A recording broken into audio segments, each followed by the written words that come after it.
ਗੁਰਨਾਮ ਸਿੰਘ ਚੜੂਨੀ ਬਿਆਨ ਦਿੰਦੇ ਨੇ ਕਿ ਮਿਸ਼ਨ ਪੰਜਾਬ ਸਟਾਰਟ ਕਰਨਾ ਚਾਹੀਦਾ, ਪਰ ਤੁਸੀਂ ਕਹਿੰਦੇ ਹੋ ਵੀ ਰਾਜਨੀਤੀ ਦੇ ਵਿੱਚ ਆਉਣ ਨਾਲ ਅੰਦੋਲਨ ਨੂੰ ਠੇਸ ਪਹੁੰਚੇਗੀ। ਇਹ ਕਹਿ ਕੇ ਖਾਲਿਸਤਾਨੀ ਨੇ ਜੀ, ਇਹ ਵੱਖਵਾਦੀ ਨੇ ਜੀ, ਇਹ ਨਕਸਲਾਈਟ ਨੇ ਜੀ, ਤਾਂ ਇਹਦਾ ਮਤਲਬ ਇਹ ਹੈ ਵੀ ਜਿੱਥੇ ਅਸੀਂ ਜਿਸ ਉਦੇਸ਼ ਵਾਸਤੇ ਚੱਲੇ ਸੀ ਉੱਥੇ ਉਦੇਸ਼ ਹੀ ਕਿਧਰੇ ਹੋਰ ਰਹਿ ਗਿਆ ਕਿ ਬੀਜੇਪੀ ਨੂੰ ਵੋਟ ਨਹੀਂ ਪਾਉਣੀ, ਹੋਰ ਜਿਹਨੂੰ ਮਰਜ਼ੀ ਪਾਓ। ਕਹਿੰਦੇ ਡਰਦੇ ਨਹੀਂ ਮੋਦੀ ਦੀ ਘੁਰਕੀ ਤੋਂ, ਖਿੱਚ ਲਿਆਵਾਂਗੇ ਕੁਰਸੀ ਤੋਂ। ਅਕਾਲੀਆਂ ਨੇ ਬੀਜੇਪੀ ਨਾਲ 9 ਮਾਸ ਦਾ ਰਿਸ਼ਤਾ ਰੱਖਿਆ, ਨਾਲ ਇਹਨਾਂ ਨੇ ਸਾਰਾ ਜਿਹੜਾ ਸਾਡਾ ਸੰਗਤ ਦਾ ਤੇ ਪੰਗਤ ਦਾ ਸਿਧਾਂਤ ਸੀ ਉਹਨੂੰ ਸਭ ਤੋਂ ਵੱਡੀ ਢਾਹ ਅਕਾਲੀਆਂ ਨੇ ਲਾਈ ਹੈ। ਤੁਸੀਂ ਮੰਨ ਕੇ ਚੱਲੋ ਵੀ ਜਿਹੜੀ ਸਰਕਾਰ ਆਊ ਸਾਡੀ ਦੁਸ਼ਮਣ ਹੋਏਗੀ, ਸਾਡੀ ਦੋਸਤ ਨਹੀਂ ਹੋ ਸਕਦੀ, ਔਰ ਜਿਹੜਾ ਵੀ ਕੁਝ ਉਹ ਤੋਂ ਲੈਣਾ ਪਊਗਾ ਸਾਨੂੰ ਲੜ ਕੇ ਲੈਣਾ ਪਊਗਾ। ਪਹਿਲਾਂ ਮਾਸਟਰ ਤਾਰਾ ਸਿੰਘ ਵਰਗੇ ਜੂਝਦੇ ਰਹੇ, ਉਸ ਤੋਂ ਬਾਅਦ ਜੇ ਆਪਾਂ 78 ਦੀ ਗੱਲ ਕਰੀਏ ਜਾਂ 66 ਦੀ ਗੱਲ ਕਰੀਏ ਤਾਂ ਉਦੋਂ ਫਿਰ ਸੰਤ ਜਰਨੈਲ ਸਿੰਘ ਭਿੰਡਰਾਂ ਵਾਲੇ ਹੋਰੇ ਆ ਗਏ, ਤੇ ਜੇ ਉਸ ਤੋਂ ਬਾਅਦ ਮਨੁੱਖੀ ਅਧਿਕਾਰਾਂ ਦੀ ਗੱਲ ਕਰੀਏ ਤਾਂ ਜਸਵੰਤ ਸਿੰਘ ਖਾਲੜੇ ਹੋਰੀ ਆ ਜਾਂਦੇ ਨੇ। ਇਹਨਾਂ ਨੂੰ ਜਦੋਂ ਉਹ ਹੱਕ ਮੰਗਦੇ ਨੇ ਤਾਂ ਫਿਰ ਸ਼ਹੀਦੀਆਂ ਕਿਉਂ ਪੈਂਦੀਆਂ ਨੇ ਪੰਜਾਬ ਦੇ ਪੱਲੇ, ਉਹਨਾਂ ਨੂੰ ਮਾਰਿਆ ਕੁੱਟਿਆ ਕਿਉਂ ਜਾਂਦਾ, ਇਹ ਕਿਉਂ ਹੁੰਦਾ ਫਿਰ ਪੰਜਾਬ ਦੇ ਨਾਲ ਵਿਤਕਰਾ? ਇਹਨਾਂ ਨੇ ਕੀ ਕਰਿਆ? ਸਰਕਾਰ ਤਾਂ ਕਿਉਂ ਨਹੀਂ ਹੁੰਦੀ ਵੀ 4 ਕਤਲ ਕਰਾਉਣਾ ਸ਼ੁਰੂ ਕਰ ਦਿਓ। ਤੁਹਾਡੇ ਖਿਆਲ 'ਚ ਜੇ ਪੰਜਾਬ 'ਚ ਹਿੰਦੂਆਂ ਦੇ ਕਤਲ ਹੋਣੇ ਸ਼ੁਰੂ ਹੋ ਜਾਣਗੇ ਫਿਰ ਇੰਡੀਅਨ ਸਟੇਟ ਚੁੱਪ ਬੈਠੂਗੀ? ਹੁਣ ਤਾਂ ਸਾਨੂੰ ਮੌਕਾ ਮਿਲ ਗਿਆ ਤੁਹਾਨੂੰ ਉਹ ਤਾੜਨ ਦਾ। ਇਹੀ ਕੁਝ ਉਹਨਾਂ ਨੇ ਕਰਿਆ। ਜਿਨ੍ਹਾਂ ਨੂੰ ਤੁਸੀਂ ਹੀਰੋ ਕਹਿੰਦੇ ਬਹੁਤੇ ਉਹਨਾਂ 'ਚ ਰਲੇ ਹੋਏ ਨੇ।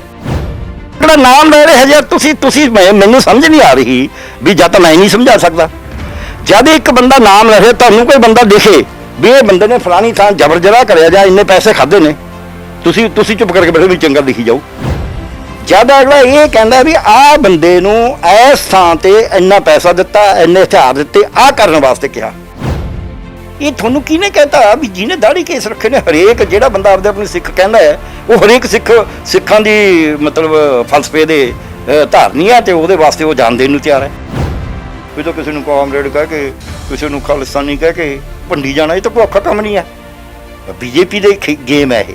ਬੀਜੇਪੀ ਦੀ ਗੇਮ ਸਿੱਖਾਂ ਨੂੰ ਤੇ ਕਾਮਰੇਡਾਂ ਨੂੰ ਲੜਾ ਕੇ ਰਾਜੀ ਹੈ। ਜਿੰਨੇ ਆਜ਼ਾਦੀ ਦੀ ਗੁਲਾਟੀਏ ਸੀਗੇ, ਜਿੰਨੇ ਗਦਰੀ ਬਾਬੇ ਸੀ, ਉਹਨਾਂ 'ਚ ਮੈਜੋਰਟੀ ਸਿੱਖ ਸੀਗੇ, ਗਾਤਰੇ ਪਾਏ ਹੋਏ ਸੀ, ਪਾਠ ਰੋਜ਼ ਕਰਦੇ ਸੀ। ਤੁਹਾਨੂੰ ਪਤਾ ਨਹੀਂ ਲੱਗਣ ਦਿੰਦੇ ਵੀ ਇਹ ਬੰਦਾ ਏਜੰਸੀ ਦਾ। ਤੁਹਾਨੂੰ ਲੱਗਦਾ ਸਾਡਾ ਬੰਦਾ ਰਾਏ ਦੇ ਰਿਹਾ ਠੀਕ, ਬੰਦਾ ਏਜੰਸੀ ਦਾ ਹੁੰਦਾ। ਮੈਂ ਆਹ ਅੰਦੋਲਨ 'ਚ ਦੇਖਿਆ ਹੁਣ ਵੀ ਕੌਣ ਬੰਦੇ ਏਜੰਸੀ ਦੇ, ਮੈਂ ਫੱਟ ਪਛਾਣ ਲੈਣਾ ਵੀ ਇਹ ਬੰਦਾ ਤਾਂ ਏਜੰਸੀ ਦਾ।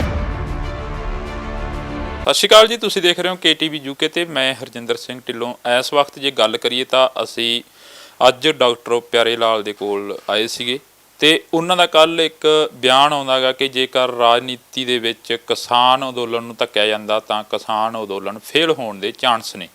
ਸੋ ਇਹਨਾਂ ਸਾਰੇ ਮੁੱਦਿਆਂ ਦੇ ਉੱਪਰ ਗੱਲਬਾਤ ਕਰਾਂਗੇ। ਬਿਜਲੀ ਦਾ ਮੁੱਦਾ ਭਖਿਆ ਹੋਇਆ, ਉਸ ਦੇ ਉੱਪਰ ਗੱਲਬਾਤ ਕਰਾਂਗੇ। ਕੀ ਕਹਿਣਾ ਡਾਕਟਰ ਸਾਹਿਬ ਦਾ? ਡਾਕਟਰ ਸਾਹਿਬ ਪਹਿਲਾਂ ਤਾਂ ਵਾਹਿਗੁਰੂ ਜੀ ਕਾ ਖਾਲਸਾ, ਵਾਹਿਗੁਰੂ ਜੀ ਕਾ ਖਾਲਸਾ, ਵਾਹਿਗੁਰੂ ਜੀ ਕੀ ਫਤਿਹ ਜੀ। ਡਾਕਟਰ ਸਾਹਿਬ, ਕੀ ਲੱਗਿਆ ਤੁਹਾਨੂੰ ਜਿਵੇਂ ਗੁਰਨਾਮ ਸਿੰਘ ਚੜੂਨੀ ਬਿਆਨ ਦਿੰਦੇ ਨੇ ਕਿ ਮਿਸ਼ਨ ਪੰਜਾਬ ਸਟਾਰਟ ਕਰਨਾ ਚਾਹੀਦਾ, ਪਰ ਤੁਸੀਂ ਕਹਿੰਦੇ ਹੋ ਵੀ ਰਾਜਨੀਤੀ ਦੇ ਵਿੱਚ ਆਉਣ ਨਾਲ ਅੰਦੋਲਨ ਨੂੰ ਠੇਸ ਪਹੁੰਚੇਗੀ, ਕੀ ਲੱਗਦਾ ਗਾ? ਦੇਖੋ, ਚੜੂਨੀ ਸਾਹਿਬ ਨੇ ਪਹਿਲੀ ਗੱਲ ਤਾਂ ਪੰਜਾਬ ਦੇ ਬਾਰੇ ਚੜੂਨੀ ਸਾਹਿਬ ਨੂੰ ਵੈਸੇ ਨਹੀਂ ਬਿਆਨ ਦੇਣਾ ਚਾਹੀਦਾ। ਪੰਜਾਬ ਦੀਆਂ ਜਥੇਬੰਦੀਆਂ ਹੈਗੀਆਂ ਨੇ, ਉਹ ਸੋਚ ਲੈਣਗੀਆਂ। ਅਤੇ ਦੂਜਾ ਇਹ ਹੈ ਵੀ ਜਿਹੜਾ ਸੰਯੁਕਤ ਕਿਸਾਨ ਮੋਰਚੇ ਦੇ ਵਿੱਚ ਬਿਨਾਂ ਫੈਸਲਾ ਹੋਏ ਇਹੋ ਜਿਹੇ ਬਿਆਨ ਦੇਣੇ ਦੂਜੀ ਸਟੇਟ ਬਾਰੇ, ਇਹ ਵੈਸੇ ਵੀ ਠੀਕ ਨਹੀਂ ਲੱਗਦੇ। ਅਤੇ ਇਹਦੇ ਨਾਲ ਕਿਤੇ ਨਾ ਕਿਤੇ ਇਹ ਵੀ ਲੱਗਦਾ ਵੀ ਉਹਨਾਂ ਦੀ ਲੀਡਰਸ਼ਿਪ ਦੇ ਵਿੱਚ ਕੋਈ ਜਿਹੜੀ ਕੋਆਰਡੀਨੇਸ਼ਨ ਜਿੰਨੀ ਹੈਗੀ ਸੀ ਪਹਿਲਾਂ, ਉਹ 'ਚ ਕਿਤੇ ਨਾ ਕਿਤੇ ਗੈਪ ਪਿਆ। ਅਤੇ ਦੂਜਾ ਇਹ ਹੈ ਵੀ ਤੁਸੀਂ ਜਿਹੜੇ ਕਿਸਾਨ ਜਥੇਬੰਦੀਆਂ ਇਕੱਠੀਆਂ ਹੋਈਆਂ ਨੇ, ਸੰਯੁਕਤ ਕਿਸਾਨ ਮੋਰਚਾ ਬਣਿਆ ਹੈ, ਉਹ ਸਾਰਾ ਕੋਈ ਚੋਣਾਂ ਲੜਨ ਵਾਸਤੇ ਨਹੀਂ ਬਣਿਆ। ਕਿਸੇ ਵੀ ਚੀਜ਼ ਦਾ ਜਦ ਕੋਈ ਆਪਾਂ ਸੰਸਥਾ ਬਣਾਉਂਦੇ ਹਾਂ ਉਹਦਾ ਕੋਈ ਉਦੇਸ਼ ਹੁੰਦਾ ਹੈ। ਉਹ ਉਦੇਸ਼ ਕੀ ਹੈ? 3 ਬਿੱਲ ਵਾਪਸ ਕਰਾਉਣੇ, MSP ਦੀ ਗਰੰਟੀ ਲੈਣੀ, ਬਿਜਲੀ ਦੇ ਵਿੱਚ ਬਿੱਲ ਜਿਹੜਾ ਖਰੜਾ ਹੈ ਉਹਨੂੰ ਰੱਦ ਕਰਾਉਣਾ, ਅਤੇ ਜਿਹੜਾ ਪਰਾਲੀ ਸਾੜਨ ਵਾਲਾ ਜਿਹੜਾ ਹੈ ਉਹਦੇ ਉੱਤੇ ਚੌਥਾ ਜੋ ਕਾਰਜ ਕਰਨਾ। ਇਹ 6 ਕੰਮ ਨੇ ਉਹਨਾਂ ਦੇ। ਹੁਣ ਇਹਨਾਂ ਦੇ ਵਾਸਤੇ ਪੰਜਾਬ ਦੇ ਵਿੱਚ ਵੀ ਕਹ ਲਓ, ਹਰਿਆਣੇ 'ਚ ਵੀ ਅੱਜ 9 ਮਹੀਨੇ ਹੋ ਗਏ ਮੋਰਚੇ ਚੱਲਦੇ ਨੂੰ, ਜਿਸ 'ਚੋਂ 7 ਮਹੀਨੇ ਤਾਂ ਦਿੱਲੀ ਦੀਆਂ ਬਰੂਹਾਂ 'ਤੇ ਚੱਲ ਰਿਹਾ। ਅਤੇ ਐਡਾ ਵੱਡਾ ਜਿਹੜਾ ਮੋਰਚਾ ਚੱਲ ਰਿਹਾ ਉਹ ਇੰਨੀ ਸਰਕਾਰ ਦੇ ਜ਼ੋਰ ਲਾਉਣ ਦੇ ਬਾਵਜੂਦ ਆਪਣੀਆਂ ਤਾਕਤ ਫੜਦਾ ਗਿਆ। ਉਹਦੇ ਕੁਝ ਹੱਥਕੰਡਿਆਂ ਦੇ ਬਾਵਜੂਦ ਉਹਨੂੰ ਢਾਹ ਨਹੀਂ ਸਕੇ। ਇਹ ਕਹਿ ਕੇ ਖਾਲਿਸਤਾਨੀ ਨੇ ਜੀ, ਇਹ ਵੱਖਵਾਦੀ ਨੇ ਜੀ, ਇਹ ਨਕਸਲਾਈਟ ਨੇ ਜੀ, ਇਹ ਕਹਿ ਕੇ ਵੀ ਉਹ ਮੋਰਚੇ ਨੂੰ ਢਾਹ ਨਹੀਂ ਲਾ ਸਕੇ। ਆਪਦੀਆਂ ਏਜੰਸੀਆਂ ਦੇ ਰਾਹੀਂ 26 ਜਨਵਰੀ ਨੂੰ ਲਾਲ ਕਿਲ੍ਹਾ ਖੁੱਲ੍ਹਾ ਛੱਡ ਕੇ ਅਤੇ ਕੇਸਰੀ ਨਿਸ਼ਾਨ 'ਚ ਲਵਾ ਕੇ ਆਪਦੇ ਬੰਦਿਆਂ ਦੇ ਰਾਹੀਂ ਫਿਰ ਵੀ ਉਹ ਮੋਰਚੇ ਨੂੰ ਢਾਹ ਨਹੀਂ ਲਾ ਸਕੇ, ਜਿਹੜਾ ਉਹਨਾਂ ਦਾ ਪੱਕਾ ਪਲਾਨ ਸੀ ਵੀ ਢਾਹਣਾ, ਖਤਮ ਕਰਨਾ। ਤੇ ਇਹ ਮੋਰਚਾ ਜਿੰਨਾ ਚਿਰ ਆਪਦੇ ਉਦੇਸ਼ 'ਚ ਪੂਰਾ ਕਰਕੇ ਨਹੀਂ ਆਉਂਦਾ, ਅਧਵਾਟੇ ਕਿਸੇ ਹੋਰ ਪਾਸੇ ਨਜ਼ਰ ਮਾਰਦਾ ਹੈ, ਤਾਂ ਇਹਦਾ ਮਤਲਬ ਇਹ ਹੈ ਵੀ ਜਿੱਥੇ ਅਸੀਂ ਜਿਸ ਉਦੇਸ਼ ਵਾਸਤੇ ਚੱਲੇ ਸੀ ਉਹ ਤੇ ਉਦੇਸ਼ ਹੀ ਕਿਧਰੇ ਹੋਰ ਰਹਿ ਗਿਆ, ਤੇ ਫਿਰ ਤਾਂ ਅਸੀਂ ਕਿਸੇ ਹੋਰ ਹੀ ਪੁੱਠੇ ਪਾਸੇ ਤੁਰ ਪਏ। ਇਹਨੂੰ ਕਹਿੰਦੇ ਵੀ ਤੁਸੀਂ ਕੁਫਕੜੇ ਕੰਮਾਂ 'ਚ ਲੱਗੇ। ਗੁਰੂ ਗ੍ਰੰਥ ਸਾਹਿਬ 'ਚ ਲਿਖਿਆ ਹੈ, ਤੂੰ ਲੱਗਾ ਕਿਤ ਕੁਫਕੜੇ ਸਭ ਮੁਕਦੀ ਛੱਡੀ ਰਹਿਣ। ਇਹ ਜਿਹੜਾ ਫਿਰ ਇਹਨਾਂ ਦਾ ਸਾਰਾ ਜਿਹੜਾ ਅੰਦੋਲਨ ਹੈ, ਉਹਦਾ ਜਿਹੜਾ ਸਮਾਂ ਹੈ ਉਹ ਮੁੱਕ ਰਿਹਾ, ਲੰਬਾ ਜ਼ਿਆਦਾ ਇੱਕ ਲੈਵਲ ਤੱਕ ਹੀ ਜਾਂਦਾ ਹੁੰਦਾ। ਤੇ ਜੇ ਉਹਦੇ ਵਿੱਚ ਇਹ ਉਲਟੇ ਪਾਸੇ ਲੱਗ ਜਾਣਗੇ, ਕੁਫਕੜੇ ਕੰਮਾਂ 'ਚ ਲੱਗ ਜਾਣਗੇ, ਚੋਣ ਕੁਫਕੜਾ ਕੰਮ ਹੈ ਇਸ ਮੋਰਚੇ ਦੇ ਦੌਰਾਨ। ਪਹਿਲਾਂ ਮੋਰਚਾ ਜਿੱਤੋ, ਉਦੋਂ ਬਾਅਦ ਤੁਸੀਂ ਕਰ ਲਓ ਚੋਣ ਜਿਹੜੀ ਕਰਨੀ ਹੈ। ਪਹਿਲੀ ਗੱਲ ਇੱਕ। ਦੂਜੀ ਗੱਲ ਮੈਂ ਇਹ ਵੀ ਕਹਿਣਾ ਵੀ ਮੰਨ ਲਓ ਵੀ ਪੰਜਾਬ 'ਚ ਕਿਸਾਨੀ ਮੋਰਚਾ ਜਿਹੜਾ ਹੈ ਉਹ ਚੋਣ ਲੜ ਲੈਂਦਾ, ਉਹ ਜਿੱਤ ਲੈਂਦਾ, ਆਪਾਂ ਇਹ ਵੀ ਮੰਨ ਲਓ, ਹਾਲਾਂਕਿ ਕੋਈ ਜ਼ਰੂਰੀ ਨਹੀਂ ਹੈ, ਪਰ ਆਪਾਂ ਮੰਨ ਲੈਂਦੇ ਹਾਂ ਵੀ ਉਹ ਜਿੱਤ ਜਾਂਦਾ, ਮੈਜੋਰਟੀ ਆ ਜਾਂਦੀ ਹੈ, ਉਹ ਸਰਕਾਰ ਵੀ ਬਣਾ ਲੈਂਦਾ, ਫਿਰ ਬਿੱਲ ਵਾਪਸ ਹੋ ਜਾਣਗੇ। ਆਪਾਂ ਸਮਝੀਏ ਵੀ ਲੜਾਈ ਤਾਂ ਬਿੱਲ ਵਾਪਸ ਕਰਵਾਉਂਦੀ ਹੈ ਪਹਿਲੀ। ਸੋ ਇਸ ਕਰਕੇ ਇੱਕ ਤਾਂ ਇਹ ਵਿਹਾਰਕ ਤੌਰ 'ਤੇ ਠੀਕ ਨਹੀਂ ਹੈ, ਇਹ ਨੀਤੀਗਤ ਤੌਰ 'ਤੇ ਵੀ ਠੀਕ ਨਹੀਂ ਹੈ, ਇਹ ਜਥੇਬੰਦਕ ਤੌਰ 'ਤੇ ਵੀ ਠੀਕ ਨਹੀਂ ਹੈ, ਇਹ ਉਦੇਸ਼ ਦੀ ਪੂਰਤੀ ਵਾਸਤੇ ਵੀ ਠੀਕ ਨਹੀਂ ਹੈ। ਕਿਉਂ? ਉਦੇਸ਼ ਦੀ ਪੂਰਤੀ ਹੋਣੀ ਨਹੀਂ, ਮੈਂ ਜਿਵੇਂ ਦੱਸਿਆ ਵੀ ਜੇ ਜਿੱਤ ਵੀ ਜਾਂਦੇ ਤਾਂ ਵੀ ਨਹੀਂ ਹੁੰਦੀ। ਹੁਣ ਵਿਹਾਰਕ ਤੌਰ ਤੇ ਕਿਉਂ ਠੀਕ ਨਹੀਂ ਹੈ? ਵਿਹਾਰਕ ਤੌਰ 'ਤੇ ਵੀ ਜਥੇਬੰਦੀਆਂ ਇਕੱਠੀਆਂ ਤਾਂ ਹੋਈਆਂ ਨੇ ਮੋਰਚੇ ਵਾਸਤੇ, ਬਹੁਤ ਸਾਰੀਆਂ ਜਥੇਬੰਦੀਆਂ ਚੋਣਾਂ ਲੜਨੀਆਂ ਨਹੀਂ ਚਾਹੁੰਦੀਆਂ, ਬਹੁਤ ਸਾਰੀਆਂ ਜਥੇਬੰਦੀਆਂ ਦੂਜੀਆਂ ਸਟੇਟਾਂ ਦੀਆਂ ਨੇ, ਤੇ ਪੰਜਾਬ ਵਾਲੇ ਇਕੱਲੇ ਕਿਵੇਂ ਚੋਣ ਲੜ ਲੈਣਗੇ, ਤੇ ਪੂਰੇ ਮੁਲਕ ਦਾ ਮੋਰਚਾ ਹੈ। ਸੋ ਇਹ ਵਿਹਾਰਕ ਤੌਰ 'ਤੇ ਵੀ ਠੀਕ ਨਹੀਂ ਹੈ। ਡਾਕਟਰ ਸਾਹਿਬ, ਜੇ ਗੱਲ ਕਰੀਏ ਤਾਂ ਜਿਵੇਂ ਇੱਕ ਟਾਈਮ ਹੁੰਦਾ ਗਾ ਮਿਸ਼ਨ ਉੱਤਰਾ ਪ੍ਰਦੇਸ਼ ਬੰਗਾਲ ਦੇ ਵਿੱਚ ਜਾਂਦੇ ਨੇ, ਸਾਰੇ ਕਿਸਾਨ ਲੀਡਰ ਜਾਂਦੇ ਨੇ, ਉੱਥੇ ਜਾ ਕੇ ਕਹਿੰਦੇ ਨੇ ਕਿ ਬੀਜੇਪੀ ਨੂੰ ਵੋਟ ਨਾ ਦਿਓ, ਹੋਰ ਕਿਸੇ ਮਰਜ਼ੀ ਨੂੰ ਦੇ ਦਿਓ। ਤੇ ਹੁਣ ਪੰਜਾਬ ਦੇ ਵਿੱਚ ਵੀ 2022 ਆ ਰਿਹਾ, 2022 ਨੂੰ ਦੇਖਦੇ ਹੋਏ ਸਿਆਸੀ ਜਿਹੜੇ ਲੋਕ ਨੇ ਉਹ ਵੀ ਗਰਮ ਹੁੰਦੇ ਨਜ਼ਰ ਆ ਰਹੇ ਨੇ, ਆਪਦੇ ਜਿਹੜੇ ਪੈਰਵਾਈ ਆ ਉਹ ਵੀ ਕਰ ਰਹੇ ਨੇ ਆਪਦੀਆਂ ਪਾਰਟੀਆਂ ਪ੍ਰਤੀ। ਕੱਲ ਜਿਵੇਂ ਮਾਲਵਿੰਦਰ ਸਿੰਘ ਕੰਗ ਨੇ ਉਹ ਬੀਜੇਪੀ ਛੱਡ ਕੇ ਇੱਧਰ ਆ ਜਾਂਦੇ ਨੇ ਆਮ ਆਦਮੀ 'ਚ, ਉਸ ਤੋਂ ਪਹਿਲਾਂ ਵੀ ਹਥਲਾ ਪੁਥਲੀ ਹੁੰਦੀ ਰਹਿੰਦੀ ਹੈ। ਕੀ ਫਿਰ ਲੱਗਦਾ ਗਾ ਵੀ ਇਹ ਮਿਸ਼ਨ ਪੰਜਾਬ ਨਹੀਂ ਹੋਣਾ ਚਾਹੀਦਾ? ਨਹੀਂ, ਕਿਹਦੇ ਵੱਲੋਂ? ਕਿਸਾਨਾਂ ਵੱਲੋਂ? ਜੀ ਨਾ, ਮੈਂ ਦੱਸਦਾ ਕਿਉਂ। ਅਸਲ 'ਚ ਕਿਸਾਨਾਂ ਦੀ ਤਾਂ ਇੱਕ ਵੱਖਰੀ ਲੜਾਈ ਹੈ, ਉਹ ਕਦੇ ਪੰਜਾਬ ਦੇ ਵਿੱਚ ਕੋਈ ਮਤਲਬ ਨਹੀਂ ਉਹਦਾ, ਉਹ ਪੂਰੇ ਮੁਲਕ ਦੀ ਹੋਏਗੀ। 2024 'ਚ ਉਲਟਾ ਸਕਦੇ ਨੇ ਮੋਦੀ ਨੂੰ, ਕੋਈ ਵੱਡੀ ਗੱਲ ਨਹੀਂ ਹੈ, ਕਿਉਂਕਿ ਅੱਜ ਜਿਹੜਾ ਮੋਰਚਾ ਪੰਜਾਬ ਦਾ ਨਹੀਂ ਰਿਹਾ ਕੱਲਾ, ਬਲਕਿ ਕੇਂਦਰ ਸਰਕਾਰ ਕੋਸ਼ਿਸ਼ ਕਰ ਰਹੀ ਹੈ ਵੀ ਕਿਸਾਨ ਮੋਰਚੇ ਨੂੰ ਇਹ ਕਹੇ ਵੀ ਇਹ ਪੰਜਾਬ ਦਾ ਹੈ, ਇਹ ਖਾਲਿਸਤਾਨੀਆਂ ਦਾ, ਇਹ ਸਿੱਖਾਂ ਦਾ ਹੈ। ਇਹ ਪੰਜਾਬ ਨੇ ਸ਼ੁਰੂ ਕਰਿਆ 'ਚ ਕੋਈ ਸ਼ੱਕ ਨਹੀਂ ਹੈ, ਪੰਜਾਬ ਦੀ ਤਾਕਤ ਕਰਕੇ ਹੀ ਇਹ ਅੱਗੇ ਵਧਿਆ, ਇਹ 'ਚ ਕੋਈ ਸ਼ੱਕ ਨਹੀਂ ਹੈ। ਪੰਜਾਬ ਦੀ ਜਿਹੜੀ ਸਾਡੀ ਲੰਗਰ ਦੀ ਪ੍ਰਥਾ ਹੈ ਉਹਦਾ ਇਹਨੂੰ ਵੱਧ ਮਿਲਿਆ, ਹਾਲਾਂਕਿ ਹਰਿਆਣੇ ਨੇ ਲੰਗਰ ਬਹੁਤ ਦਿੱਤਾ। ਤੁਸੀਂ ਮੰਨੋਗੇ ਵੀ 2 ਲੱਖ ਲੀਟਰ ਦੁੱਧ ਰੋਜ਼ ਮੋਰਚੇ ਤੇ ਹਰਿਆਣੇ ਦੇ ਪਿੰਡਾਂ 'ਚੋਂ ਜਾਂਦਾ ਰਿਹਾ, ਇਹ ਕੋਈ ਛੋਟੀ ਗੱਲ ਤਾਂ ਨਹੀਂ ਨਾ। ਇਹ ਠੀਕ ਹੈ, ਉਹ ਆਪਣੀ ਜਿਹੜੀ ਆਪਣਾ ਤਰੀਕਾ ਲੰਗਰ ਦਾ ਗੁਰੂ ਸਾਹਿਬ ਦਾ ਉਹ ਹੋਰ ਹੈ ਥੋੜ੍ਹਾ ਜਿਹਾ, ਗੱਲ ਤਾਂ ਉਹੀ ਜਾਣੀ ਹੈ ਨਾ। ਸੋ ਉਹ ਲੰਗਰ ਦੀ ਪ੍ਰਥਾ ਨੇ, ਪੰਗਤ ਦੀ ਪ੍ਰਥਾ ਨੇ, ਉੱਥੇ ਸਟੇਜਾਂ ਦੇ ਉੱਤੇ ਉਹ ਪਾਠ ਵੀ ਕਰਦੇ ਨੇ, ਉਹ ਗੀਤ ਵੀ ਗਾਉਂਦੇ ਨੇ, ਉੱਥੇ ਇਨਕਲਾਬ ਜਿੰਦਾਬਾਦ ਦੇ ਨਾਅਰੇ ਵੀ ਲੱਗਦੇ ਨੇ, ਉੱਥੇ ਬੋਲੇ ਸੋਨੇ ਹਾਲ ਦੇ ਵੀ ਨਾਅਰੇ ਲੱਗਦੇ ਨੇ, ਕੋਈ ਕਿਸੇ ਨੂੰ ਇੱਕ ਦੂਜੇ ਨਾਲ ਇਤਰਾਜ਼ ਨਹੀਂ ਹੈ। ਸੋ ਇਹਦੇ ਨਾਲ ਸਾਡਾ ਜਿਹੜਾ ਸੱਭਿਆਚਾਰ ਸੀ ਸਮਾਂ ਇਕੱਠਾ ਹੋਇਆ, ਤਾਕਤ ਮਿਲੀ ਆ ਉਸ ਨੂੰ। ਉਹ ਤਾਕਤ ਜਿਹੜੀ ਕਾਹਦੇ ਵਾਸਤੇ ਮਿਲੀ? ਆਪਾਂ ਪਹਿਲਾਂ ਉਦੇਸ਼ ਸਮਝੀਏ। ਤੁਸੀਂ ਮੇਰੇ ਕੋਲ ਆਏ ਇੰਟਰਵਿਊ ਕਰਨ, ਮੈਂ ਤੁਹਾਨੂੰ ਹੋਰ ਹੀ ਉਲਟੀਆਂ ਇੱਧਰ ਉੱਧਰ ਦੀਆਂ ਗੱਲਾਂ ਕਰੀ ਜਾਵਾਂ, ਮੈਂ ਕਹੀ ਜਾਂ ਮੇਰੀ ਲਾਇਬ੍ਰੇਰੀ ਦੇਖੋ, ਆਹ ਦੇਖੋ, ਫਿਰ ਤਾਂ ਉਦੇਸ਼ ਖਤਮ ਹੋ ਗਿਆ ਨਾ।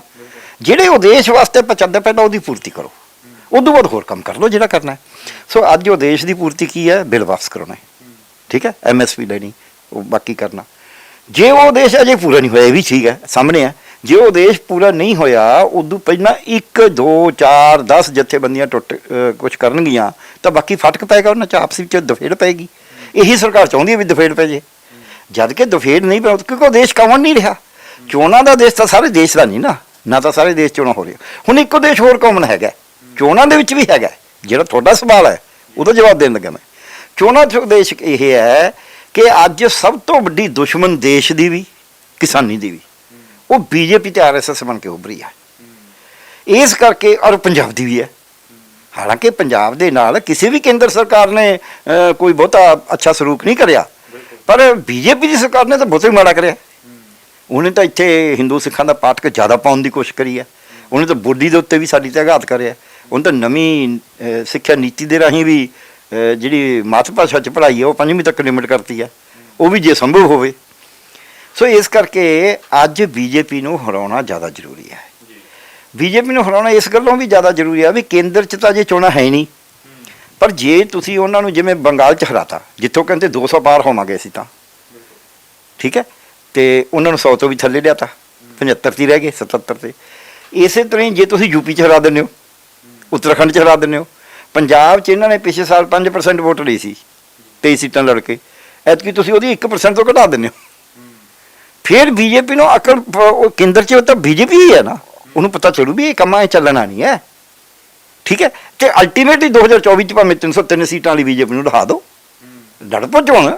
ਕੋਈ ਮੈਂ ਇਹ ਨਹੀਂ ਕਹਿੰਦਾ ਵੀ ਚੋਣ ਕੋਈ ਕਿਸਾਨੀ ਵਾਸਤੇ ਮਾੜੀ ਕਰਦਾ ਹੈ, ਪਰ ਆਹ ਜਿਹੜਾ ਉਹ ਦੇਸ਼ ਹੈ ਜਿਸ ਮਕਸਦ ਵਾਸਤੇ ਅਸੀਂ ਗਏ ਹਾਂ, ਉਹ ਮਕਸਦ ਤੋਂ ਪਹਿਲਾਂ ਜੇ ਕਰਨਗੇ ਤਾਂ ਇਹ ਉਲਟੀ ਗੱਲ ਹੋਏਗੀ, ਇਹ ਪੁੱਠੀ ਗੱਲ ਹੋਏਗੀ, ਇਹ ਨੁਕਸਾਨ ਹੋਏਗਾ, ਇਹ ਬੀਜੇਪੀ ਦੇ ਹੱਥਾਂ 'ਚ ਖੇਡਣਾ ਹੋਏਗਾ। ਕਹਿਣ ਦਾ ਮਤਲਬ ਵੀ 2024 ਦੇ ਵਿੱਚ ਚੋਣ ਲੜ ਸਕਦੇ, ਪਰ 2022 ਦੇ ਵਿੱਚ ਗਲਤ ਆ ਚੋਣ ਲੜਨੀ। ਬਿਲਕੁਲ ਗਲਤ ਹੈ, ਕਿਉਂਕਿ 2022 'ਚ ਇੱਕ ਤਾਂ ਜਿਹੜੀ ਚੋਣ ਹੋ ਰਹੀ ਹੈ 4 ਸੂਬੇ ਤਾਂ ਪਹਿਲਾਂ ਹੀ ਬੀਜੇਪੀ ਕੋਲ ਨੇ, ਜਿਹੜਾ ਹੁਣ ਤਾਜ਼ੀ ਹੋ ਰਹੀ ਹੈ ਨੇੜੇ ਨੇੜੇ ਆਪਣੇ, ਉਹਨਾਂ 'ਚ ਇਕੱਲਾ ਪੰਜਾਬ ਕਾਂਗਰਸ ਕੋਲ ਹੈ। ਹੁਣ ਨਾਰਾ ਕੀ ਚਾਹੀਦਾ? ਪੰਜਾਬ 'ਚੋਂ ਕਹਿੰਦੇ ਅਸੀਂ 117 ਸੀਟਾਂ 'ਤੇ ਲੜਾਂਗੇ, ਹਰਜੀਤ ਗਰੇਵਾਲ ਦਾ ਰੋਜ਼ ਹੀ ਬਿਆਨ ਆਉਂਦਾ। ਪੰਜਾਬ 'ਚ ਇਹਨਾਂ ਨੇ ਮਾਲ ਵਿੱਚ ਬੜੇ ਪੈਨੀਟ੍ਰੇਟ ਵੀ ਕਰੇ ਹੋਏ ਨੇ, 100 ਸਕੂਲ ਚੱਲਦਾ ਇਹਨਾਂ ਦਾ, ਸਰਸਵਤੀ ਵਿਦਿਆ ਮੰਦਿਰ, ਜਿਹਦਾ ਹੀ ਉੱਥੇ, ਹਾਂ ਹੁਣ ਕੋਵਿਡ ਦੇ ਵਿੱਚ ਵੀ ਇਹਨਾਂ ਨੇ ਸਾਧ ਸੰਤ ਉੱਥੇ ਬਥੇਰੇ ਭੇਜੇ ਨੇ, ਇਹਨਾਂ ਦੇ ਹੋਰ ਮਿਸ਼ਨ ਕਈ ਚੱਲਦੇ ਨੇ ਉਸ ਏਰੀਏ 'ਚ। ਸੋ ਇਸ ਕਰਕੇ ਇਹਨੂੰ ਬੀਜੇਪੀ ਦੀ ਤਾਕਤ ਨੂੰ ਘਟਾ ਕੇ ਨਹੀਂ ਦੇਖਣਾ ਚਾਹੀਦਾ। ਬੀਜੇਪੀ ਨੇ ਜਿਹੜੀ ਕਿਸਾਨੀ ਅੰਦੋਲਨ ਨਾਲ ਪੰਜਾਬ 'ਚ ਮਾਰ ਖਾਧੀ, ਉਹ ਹੋਰ ਐਂਗਲ ਤੋਂ ਖਾਧੀ ਹੈ। ਬੀਜੇਪੀ ਨੇ ਚਾੜਬਾਜ਼ੀ ਦੇ ਨਾਲ, ਆਰਐਸਐਸ ਤੇ ਬੀਜੇਪੀ ਨੇ ਪੰਜਾਬ ਦੇ ਵਿੱਚ ਜੇ ਕਿਸਾਨੀ ਨਹੀਂ ਸਮਝੇਗੀ ਤਾਂ ਮਾਰ ਖਾਏਗੀ, ਜਾਂ ਪੰਜਾਬ ਦੇ ਲੋਕ ਵੀ ਨਹੀਂ ਸਮਝਣਗੇ। ਜਾਣ ਬੁੱਝ ਕੇ ਇੱਥੇ ਆਬਾਦੀ ਦਾ ਤਵਾਜ਼ਨ ਬਦਲਿਆ, ਇੱਥੇ ਆਬਾਦੀ, ਇੱਥੋਂ ਦੀ ਆਬਾਦੀ ਨੂੰ ਬਾਹਰ ਭੇਜਣ ਦੀ ਸਕੀਮਾਂ ਬਣਾਈਆਂ, ਇੱਥੇ ਸੋ ਕਾਲਡ ਹਿੰਦੂ ਆਬਾਦੀ ਲੈ ਕੇ ਵਸਾਉਣ ਦੀ ਕੋਸ਼ਿਸ਼ ਕਰੀ ਹੈ, ਜਿਹਦੇ ਨਾਲ ਉਹ ਤਵਾਜ਼ਨ ਅੱਜ ਬਦਲਿਆ ਹੋਇਆ, ਇਹ 'ਚ ਕੋਈ ਸ਼ੱਕ ਹੀ ਨਹੀਂ ਹੈ। ਦੂਜਾ, ਬੀਜੇਪੀ ਇੱਕ ਚਾਲ ਇਹ ਚੱਲ ਰਹੀ ਹੈ ਕਿ ਇੱਥੇ ਦਲਿਤਾਂ ਦਾ ਜਿਹੜਾ ਹੈ ਕਾਰਡ ਖੇਡਿਆ ਜਾਵੇ। ਆ ਤੁਸੀਂ ਦੇਖਿਆ ਹੀ ਹੈ ਜਿਹੜਾ ਦਲਿਤ ਮੁੰਡਾ ਮਾਰਤਾ ਸੀ, ਜਾਂ ਫਿਰ ਜਿਹੜਾ ਉਹਨੇ ਅਰਦਾਸ ਕਰੀ ਉਹ ਰਾਮ ਰਹੀਮ ਬਾਰੇ, ਹੈ ਐਡੀ ਵੱਡੀ ਬੇਅਦਬੀ ਕਾਂਡ 'ਚ ਸ਼ਾਮਲ ਹੋਏ ਬੰਦਾ, ਉਹਦੇ ਵਾਸਤੇ ਗੁਰਦੁਆਰੇ 'ਚ ਅਰਦਾਸ ਹੋ ਸਕਦੀ ਕਿਤੇ?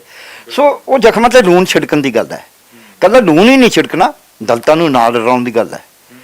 ਫਿਰ ਇਹਨਾਂ ਨੇ ਉੱਥੇ ਜਾ ਕੇ ਮੋਰਚੇ ਦੇ ਉੱਤੇ ਕਰਿਆ ਕੁਝ ਦਲਿਤਾਂ ਨੇ, ਵਾਲਮੀਕੀਆਂ ਨੇ, ਤੇ ਉਹ ਫਿਰ ਵਾਲਮੀਕ ਸਭਾ ਆ ਗਈ, ਉਹ ਕਹਿੰਦੇ ਬਿਲਕੁਲ ਨਹੀਂ, ਅਸੀਂ ਮੋਰਚੇ ਦੇ ਨਾਲ ਆ, ਅਸੀਂ ਚਲਾਵਾਂਗੇ ਤੁਹਾਡਾ ਮੋਰਚਾ ਇੱਕ ਦਿਨ। ਕਿੰਨਾ ਫਰਕ ਪਿਆ। ਸੋ ਜਿਹੜੀ ਇਹਨਾਂ ਨੇ ਪਾਠਕ ਦਲਿਤਾਂ ਦੇ ਵਿੱਚ ਇੱਥੇ ਪੰਜਾਬ 'ਚ ਪਾਉਣ ਦੀ ਕੋਸ਼ਿਸ਼ ਕਰੀ, ਜਾਂ ਮੋਰਚੇ 'ਚ ਜਾ ਕੇ ਪਾਉਣ ਦੀ ਕੋਸ਼ਿਸ਼ ਕਰੀ, ਹਰਿਆਣੇ 'ਚ ਉਹ 'ਚ ਫੇਲ ਹੋ ਗਏ। ਹਿੰਦੂ ਸਿੱਖਾਂ ਦਾ ਜਿਹੜਾ ਪਾਠਕ ਪਾਉਣ ਦੀ ਕੋਸ਼ਿਸ਼ ਕਰੀ, ਉਹ 'ਚ ਆਏ ਫੇਲ ਹੋ ਗਏ। ਮਾਲ ਵਿੱਚ ਇਹਨਾਂ ਦਾ ਬਹੁਤ ਜ਼ੋਰ ਸੀ, ਮੰਡੀਆਂ 'ਚ। ਉਹ ਜ਼ੋਰ ਕਿਉਂ ਘਟਿਆ? ਕਿਉਂਕਿ ਮੰਡੀਆਂ ਦੇ ਵਿੱਚ ਆੜ੍ਹਤੀ ਕੌਣ ਨੇ? ਹਿੰਦੂ ਨੇ ਜ਼ਿਆਦਾ, ਸਿੱਖ ਵੀ ਆ ਗਏ ਹੁਣ, ਪਰ ਜ਼ਿਆਦਾ ਹਿੰਦੂ ਨੇ। ਜਿਹੜੇ ਵਪਾਰੀ ਨੇ ਅਨਾਜ ਦੇ ਹੋਰ ਦੇ, ਉਹ ਵੀ ਹਿੰਦੂ ਨੇ। ਜਿਹੜੇ ਉੱਥੇ ਢਾਬੇ ਚਲਾਉਂਦੇ ਨੇ, ਦੁਕਾਨਾਂ ਚਲਾਉਂਦੇ ਨੇ, ਉਹ ਵੀ ਬਹੁਤੇ ਹਿੰਦੂ ਨੇ। ਜਿਹੜੇ ਉੱਥੇ ਚੜ੍ਹਾਈ ਕਰਦੇ ਨੇ, ਪੜ੍ਹਾਈ ਕਰਦੇ ਨੇ, ਹਾਂਜੀ, ਉਹ ਤਾਂ ਸਾਰੇ ਹੈ ਹੀ ਬਹੁਤੇ ਹਿੰਦੂ। ਸੋ ਉਹਨਾਂ ਸਭ ਦੇ ਰੁਜ਼ਗਾਰ ਜਾ ਰਿਹਾ ਇਹਨਾਂ ਬਿੱਲਾਂ ਨਾਲ, ਇਸ ਕਰਕੇ ਉਹ ਵੀ ਇਹਨਾਂ ਦੇ ਖਿਲਾਫ ਹੋ ਗਏ। ਤਾਂ ਵੀ ਉਹ ਹੁਣ ਕੋਸ਼ਿਸ਼ ਕਰਦੇ ਉਹਨਾਂ ਨੂੰ ਅਸੀਂ ਜਿੱਤੀਏ ਆਪਦੇ ਵੱਲ, ਬੀਜੇਪੀ ਇਹ ਕੋਸ਼ਿਸ਼ ਕਰ ਰਹੀ ਹੈ। ਉਹਦੇ ਵਿੱਚ ਇੱਕ ਧਿਆਨ ਰੱਖਣਾ ਚਾਹੀਦਾ ਕਿਸਾਨੀ ਅੰਦੋਲਨ ਨੂੰ, 49 ਸੀਟਾਂ ਆ ਜਿਹੜੀ ਮਿਊਨਿਸਪਲ ਕਮੇਟੀ ਦੀਆਂ ਚੋਣਾਂ ਹੋਈਆਂ ਨਾ, 49 ਸੀਟਾਂ ਬੀਜੇਪੀ ਉਸ ਵਕਤ ਲੱਗੀ ਜਦ ਉਹਦਾ ਮਤਲਬ ਜ਼ੋਰ ਲਾ ਕੇ ਵਿਰੋਧ ਹੋ ਰਿਹਾ ਸੀ, ਪੂਰੀ ਸਿਰੇ ਤੇ ਖੜੀ ਸੀ ਮੂਵਮੈਂਟ। ਤੇ ਕੱਢਾ ਜਿਹੜਾ ਕੋਈ ਬੀਜੇਪੀ ਦਾ ਨਾ ਭਰਦਾ ਸੀ ਨਾਮ ਦੇ ਉੱਤੇ ਨਾਮਕਨ, ਉਹਦੇ ਘਰ ਦੇ ਅੱਗੇ ਮੁਜ਼ਾਹਰੇ ਕਰਨ ਲੱਗੇ ਸੀ ਲੋਕ ਵੀ ਤੂੰ ਦੱਸਣਾ ਕਿਵੇਂ ਭਰਿਆ। ਉਹ ਮੁਹੱਲੇ 'ਚ ਡੁੱਕਦਾ ਫਿਰਦਾ ਸੀ। ਇਹਦੇ ਬਾਵਜੂਦ ਪੰਜਾਬ 'ਚ 49 ਸੀਟਾਂ ਜਿੱਤੀਆਂ ਨੇ ਉਹਨਾਂ ਨੇ। ਸੋ ਉਹਨੂੰ ਘਟਾ ਕੇ ਨਾ ਦੇਖੀ ਤਾਕਤ ਨੂੰ। ਅੱਜ ਲੋੜ ਇਹ ਹੈ ਵੀ ਨਾਅਰਾ ਦੇਵੇ, ਤਿਆਰੀ ਕਰਕੇ ਰੱਖਣ ਪੂਰੀ ਡਟ ਕੇ।